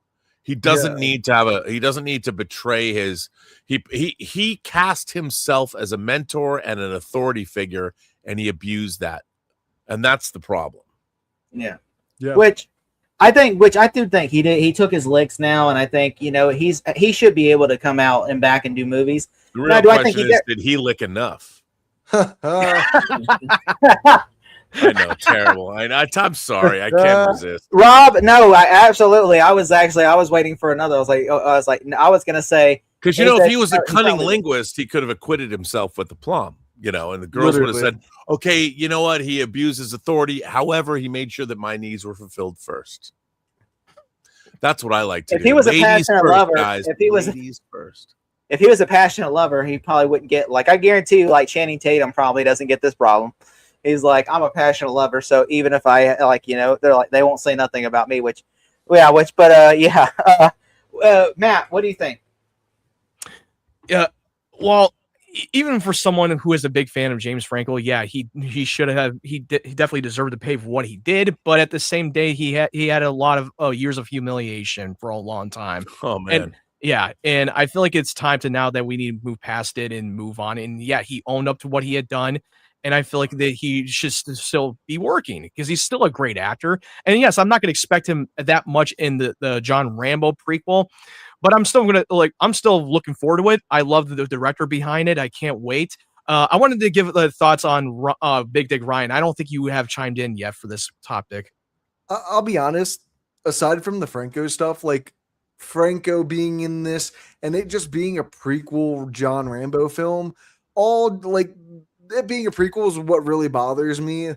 And James Franco is really inconsequential to my thoughts and opinions on this because I feel like he's really not going to be in it enough for me to ever like really care that they casted him. Like it makes me think more about how much I want to know as Centineo as He-Man in the new Masters of the Universe film. That's the only thought that came through my head. But for me, there's just something I just don't know if I trust them enough to make this film respectable, because I'm really afraid they're just going to make it into an action adventure of how he got PTSD. And I feel like that could like be a swervy road for them. And I just don't know if these are the people to do it. As like, that's my main thing. I need to see like actual footage. I want to know more about the plot. And also, we'll wait until we see a teaser trailer and see how much. What I'm saying. Yeah, I'm sure. kind of like just more on like James Franco is going to play like his drill sergeant. They even said that his role in the movie is very small. But another thing I'm excited for, David Harbour being in the film. David Harbour, I cannot wait. Imagine James Franco has the same amount of screen time as he does in Alien Covenant. Just as like in the first movie. Which they took his scenes out of them in the deleted scenes. I don't understand why this guy did that. All those scenes are gone. Yeah, you have to watch the deleted scenes to called The Last Supper. I'm like, where was this scene? By the time they wake up in their cryo and there's something going on, and then his fucking cryo got exploded, he got caught on fire and died. I was just gonna say that Noah is not the new He-Man. I know, but didn't he back out of it? Yeah, he was supposed to do it, but then he backed out. I don't know. Bottoms. It just makes me think, man, I wanted to see him as He-Man over the guy from Red, White, and Royal Blue or whatever. Noah Galizine, but he was great in Sheep Detectives. I think he's going to. Oh, what is he in Sheep Detectives? Oh yeah, he's also in. Yeah, okay. he plays a journalist in the movie. Yeah, he's fantastic. Yeah, he's also really funny in Bottoms. Oh my God, he was in Bottoms as that movie. So Marshawn Lynch is in Bottoms. Dude, it's so funny. That film is hilarious. I laughed. That and Joyride. Joyride was fucking hilarious. I love those two movies together. The female gaze. Yeah, just destructive to the male ego, but I love them. So good. Yeah. So. Anyway, what did you guys think about the James Franco casting for the John Rambo prequel? Let us know your thoughts in the comment section below. Now, for the last of the topic, we're going to get into the memorial section. One of the people that voice actors that we lost is Tom Kane. Kane. Yeah, Tom Kane, who passed away at the age of 64. He was one of the actors that voiced over in the Star Wars Clone Wars series. This dude was in everything. If you had an animated show, he was in everything. Yeah. This dude is probably the hardest working voice actor in Hollywood. Yeah. Tom Kane, a voice actor known for roles in Star Wars and Powerpuff Girls, died Monday. He was 64. Kane's death was confirmed in a statement posted to Facebook by his talent agency, Galactic Productions. Today, we say goodbye to Tom Kane, a legendary voice actor whose work shaped the childhoods and imaginations of millions around the world. The statement read from his unforgettable performances in Star Wars to countless animated series, documentaries, and games. Tom brought wisdom, strength, humor, and heart to every role he touched. His voice became part of our lives, our memories, and the stories we carry with us. The statement concluded, though his voice may now be silent, the character's stories and love he gave to the world will live on forever. Rest in peace, Tom Kane. Thank you for everything. May the force be with you always. Over the course of Kane's long career, he voiced iconic characters like Yoda, in addition, and other characters in Star Wars: The Clone Wars, and Admiral Akbar in The Last Jedi. He voiced Professor Atonium in Cartoon Network's The Powerpuff Girls from the 2016 to 2019. Kane also lent his voice to a number of video games, including the Call of Duty franchise, Harry Potter Magic Awakened, Lego Star Wars The Skywalker Saga, and Marvel Future Revolution, among many others. According to the actor's IMDb, he began doing voiceovers work at just 15 in Kansas City in his hometown. In 2020, Variety reported that Kane had suffered a stroke that left him largely unable to speak. The statement also nodded to Kane's reputation as a family man, but beyond the incredible career as an extraordinary man, it read, Tom was devoted husband and father who, alongside his wife, built a loving family of 9 children, 3 biological and 6 welcomed through adoption and fostering. That compassion and generosity define who he was just as much as his remarkable talent did. Kane is survived by his wife, Cindy, and their children. I will say that, yeah, it sucks that he had to suffer a stroke from that shit. I feel like he was gone way too soon, especially a man in his mid 60s.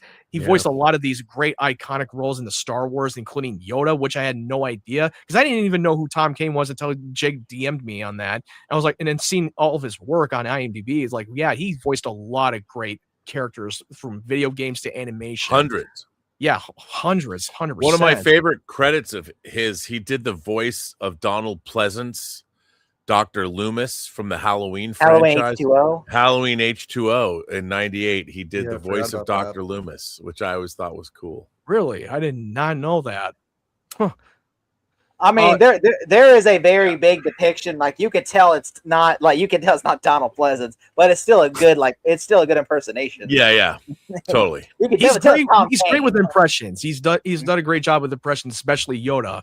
Which we don't even know he would even top the original actor that voiced Yoda in the movies. Well, I'll give you guys one role that I feel like not a lot of people will be talking about. He played Takeo Misaki, or I feel like I'm mispronouncing the last name, in the Call of Duty Zombies franchise. If anyone's like a gamer like that, that's like truly where I found my love for him. And it's really heartbreaking seeing a man who I've been playing video games with since like 2008. And then they're still making games with that character now that he hasn't been able to do. And so when he first had that stroke, it was heartbreaking. And I'll just say this, he, as a character, I'm trying to remember, it was one of the DLCs for Call of Duty Black Ops 3, where he had his own storyline for a zombies map on a little Japanese island. And I don't really get emotional during video games too often unless like they really hit hard. But he gives an all-time performance of him talking to a younger alternate version of himself who became like this giant pesticide monster that you have to fight at the end of the game. And he has this really good conversation with himself and why he just wasn't a good enough samurai. And yeah, I'm trying like to give like a simple version of it because he kills a younger version of himself that was supposed to protect one of his masters, and he gave him up, and that's why he's like in this damned version.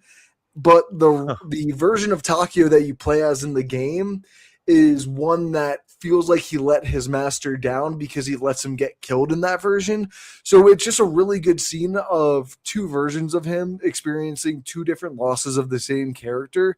And it's one of the most heartbreaking scenes that like I feel like I've witnessed in not only a Call of Duty game, but a video game as a whole, that I just wanted to throw that out there because he's done so many great voice acting stuff in all these animated projects that it's the one video game that I'll always tell people, like, you don't even need to have played it. Just go and watch the cutscenes because he just makes it so memorable and he'll be deeply missed. And also, he did the narrating for the Clone Wars series. But he's literally if you ever watch a Clone Wars, they go, "The Galaxy!" Like he's not literally the opening narration for Obi-Wan Kenobi. That's him every episode. That's the guy. He made a shitload of money on the Clone Wars show. He made a shitload of money. He did voice Yoda, Qui-Gon Jinn, and Admiral Akbar in the Lego Star Wars The Skywalker Saga. Well, there you go. Which, I personally only know. I mean, I know him for 2 roles. I know him for the Professor Utonium from the Powerpuff Girls, the original series. He also returned for the reboot that ran for like 1 or 2 seasons. But the Powerpuff Girls was something I watched as a kid, and I was just like a little boy watching it, and it was a kick-ass show. I mean, they fight the devil in that show, you know? Yeah, it's called him, but they couldn't call him the devil because they're like, you can't call that character the devil. So they said that they referred to him as his infernal majesty. Nice. You know, because they're like, you can't call him the devil. So it's like, they fight the devil. They fight this show is hardcore for like a kid's show because there's some messed up shit that happens in that show. You're like, this is a show. Like there's a mistress. The professor gets with a woman, and her name is Sedusa, and she literally sleeps with him that night, and then she tries to become the Powerpuff Girls mom. I'm like, this was a kid's show, and I'm like, that's a bad ass show though. Wow. It's I've learned more about the Powerpuff Girls in the last 5 minutes than I ever thought I would in my entire life. I'm saying the show was like I used to watch it with my niece. So I mean, I fucking Yeah, I used to watch it myself. Yeah, I was gonna say, come on. He's supposed to lie. I literally only it's remember 2026. You can admit You whatever can admit you want. like the show, bro. I only grew up bad. on the original Powerpuff Girls back in the 90s when the Cartoon Network was on. Yeah. Oh, but I'm saying that he was such a good. He was the Tom Kenny, SpongeBob was the narrator of the Powerpuff Girls. He was Professor Utonium, and like, oh my God, that he's so good in the show as the dad, like and as the professor. He's in that and Arkham. He played the warden of Arkham. If you ever played the Arkham Asylum game, he was Quincy Sharp, the warden of Arkham Asylum that the Joker kidnaps. Oh man, he's so good in that game. He's so good in that. Yeah, which I'm sorry. Yeah, I'm just like he's such a good actor. And I'm gonna miss him. And also, I looked up that he was in the Archer series. He played Woodhouse and Hans Hessler. Forgot that. He was in 16 episodes of that show. Bro, I never watched a single episode of Archer, but I hear people say it's watched really at least 1 or 2 episodes. I had fell off of it, but I wanted to get back on that show. Yeah. But Rob, what about you? He says, what about you at Tom? Well, for me, it was the H2O thing, the fact that he was Dr. Loomis, Tom. And, a lot of the video games, the Star Wars video games, especially the 90s Star Wars video games and into the 2000s, and it's funny because a versatile voice actor having just recently directed an audio drama, great voice acting is a whole art unto itself, and it should not be taken lightly. I agree. I mean, this dude was a voice actor. Yep, 100%. Big Dick Brian, how did you feel about this whole news? Just overall sad. I feel like he's just been a pretty instrumental voice in terms of the voice acting community, just from video games to movies to film, just everything like you were mentioning. You're just like, oh, he's in this, he's in Archer. It's just like, yeah, that's how much of I think importance his voice played. Just because, he might have just played like the beep boop beep boop like 5 different times in one show, but then have like another 10 different lines for 10 different characters in that same exact show. And there's just such a profound talent to be able to like diversify your voice like that. I just don't think voice actors get enough credit for the work they do, because just singing's hard. Trying to do all these different characters and shit, it just truly amazes me. And he like I said, he made an impact on me from a young age up until now. So when that happens, I just always appreciate the person more, And Sure. doesn't Chris Carr, doesn't she teach a voice acting class? Yeah, and she is. I mean, she's the female lead in my audio drama, and True Noir. it was interesting when I was going to originally do it. I was originally going to do True Noir: The Assassination of Anton Cermak, which is available on Audible and wherever you get your audio dramas. When I was going to do that, it was going to be just with friends. And then when I got in Max Allan Collins scripts, I realized the scripts are so good, I needed to treat it like a movie. And we started to cast actors, we really step up. But people ask me, do I want to replace Chris Carr with a name actor? I said, no. I'd been working with her on the John Campea show, and we've been messing around. She would do voices that would delight me, and I knew she could do it. And she killed it. And as a matter of fact, I was recording a lot of the actors before Michael Rosenbaum was cast as the lead actor. And when he was cast, I asked Chris to come back in because I now had the opportunity to have them act together. So if you listen to True Noir and you hear Chris Carr acting with Michael Rosenbaum, that energy and that emotion they conjure up between them is all genuine. It's them acting with each other, and that's what I think gives the audio drama. That's what one of the things I'm most proud of. I'm most proud of Max Allan Collins' script, and then Christine Sheik's my supervising producer, the actors she was able to put together and get into the show, but then retaining Chris Carr and betting on her. She was somebody, I'm not going to say I discovered her, but I was somebody that believed in her, and she came in and chef's kiss. Shout out to Chris Carr. Chris Carr, I love Chris Carr. Like I said, I really miss her on the Campia show because I'm like, Me too. I just miss her. I know Christian Harloff has her sometimes on his show, but she's on the Harloff show every now and then, but she also has her own podcast. Isn't she on what's his name? 50 Shades of Tay. What's his name? Taylor. Yeah, Taylor Gonzalez. I love Taylor too. I mean, we were all part of the Campia crew. No, Chris Carr is the genuine article. First of all, she's incredibly smart.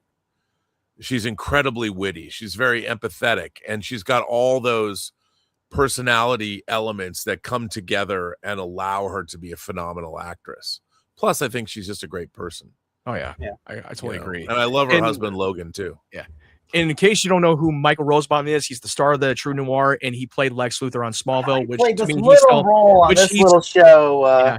Yeah, this little show, guy right here. Little show, the bald guy. One of the biggest ran for podcasts 10 right years, now, too. no one never talks about. I still consider him to be the best Lex Luthor to be portrayed on live action, and he has his own podcast, 2 podcasts, Inside of You with Michael Rosenbaum, and he does the Talkville with Tom Welling when they come. Yeah, his Inside of You podcast is incredible. You know how ironic that is? Because since he was in the audio drama True Noir, they did a Smallville episode in season 6 of that whole crime noir theme. Yeah. Where Jimmy Olsen gets knocked unconscious, gets in a whole crime noir dreamland, and Michael Rosenbaum as Lex Luthor was in that sequence. So I thought that was pretty funny. And I have to say, he is an incredible actor. I completely agree. I would love to see. He kills it in True Noir, and actors that he worked on he's Smallville. Such a good actor. Like they said that once he plays Lex Luthor, he taps into it, and then when he's offset, he's a total goofball on set. He's totally. I know. To him. He's a total really perfectionist too. Yeah. Like he's a really funny guy too. Like you would think, like, oh, he's a method guy. He's like, no, he's like farting and everything. Like, he's totally. He wrote a children's book, The Talented Farter. Talented Farter. That's the one. Have you read it? I have. It's pretty. I mean, it's funny. It's not really my thing, but it's pretty silly. Funny. It's silly. It's for kids. It was good. But working with him was a joy. I mean, it was literally me and him. We did all of his narration, which took a week. We full days, me and him and Max Allan Collins, the writer, and it was so much fun to work with him. And you're just doing voiceover, but it was interesting to watch him. He would do it, but if he wasn't happy, he would lock in. He would do like 100 takes, but he would find his way, and then I would be satisfied, and he'd go, "Let me do one more." I'm like, "Go ahead." And his last one, that one more would be absolutely perfect. And I pretty much used all of those one more takes because in his mind, there were things he wasn't getting, or Max would tell him about the language of 1932 or 33. And he'd be like, after doing it a couple times, he would click in and finally get it. And, on a film set, when you're shooting film, it's sometimes tough. I watched an interview with Coleman Domingo, who I'm really, really excited about. I love that guy. I love watching. I can't wait to see him in Disclosure Day. He was Michael Jackson's dad. And I watched an interview with him where he said he's now reached a point in his career where if he's on a film set, he knows like he's got to figure out, because you don't get lots of rehearsal. And Michael didn't get a lot of rehearsal. He came in to do it. And because it was only voiceover, if you wanted to do 4 or 5 or even 6 takes or the 7th take, we could do it. It was no problem. But what was interesting is he knew what was good and what was bad. And he wouldn't move on until he got it the way he wanted it. And to me, that's the mark of a great actor. Because I would have stopped the take before. I would have said, that's great. He would be like, and he sometimes, most of the time, he would say, fine, we'll move on. But when he wanted one more take, you gave it to him because he would always give you the gold. Always give you the gold. Mm-hmm. Yeah. Anyway, how do you guys feel about the passing of the Tom Kane? Let us know your thoughts in the comment section below. But we're gonna have to wrap this up for today's live stream. Thank you guys so much for watching us and joining us, geeking out and getting into the nitty gritty. I had a lot of great time. I want to pass it on to Jake. What did you think? Where can people find you? They can find me at 3D Movie Cinema, where I will basically, by the time this airs, I will have my review for The Punisher. This is not pre-recorded. My bad. It's like, I'm sorry. I'm so sorry. Sometimes I get confused with that because, but by the time, if you see this not live, I have like my The Punisher season 2 review, and next week I'll have the Mandalorian Grogu review and everything, and that's what happening. And Friday I will be going to see on my birthday to see the Mandalorian Grogu, so that will be my plans Friday. So, all right, Big Dick Ryan, where can people find you? At Little Dick RS. Bro, stop. It's all about that motion in the ocean, baby. He'll be in the Star Wars Return of the Jedi XXX. Hey, I don't even know if they made that. They probably did. I wouldn't be surprised. Or they can make the prequels, the Phantom Menace, Focus, Attack of the Bones, and Revenge of the Shit. The all anal final chapter. Oh my god, bro. The Horror Awakens. That one was pretty good. That one got me. The Last Jedi. Oh my god! You clearly thought way too Jake much has no about filter this. with this shit. The Rise of the Guy Fucker. Wow. Oh my god, dude! You just have your little notepad in front of you, just going like, "Oh, yeah, I'll be here all week, fucking ladies and good." gentlemen. Guys, take notes for this working title. Literally. You guys can find me at my podcast with my buddy that I do, $2 Film Club.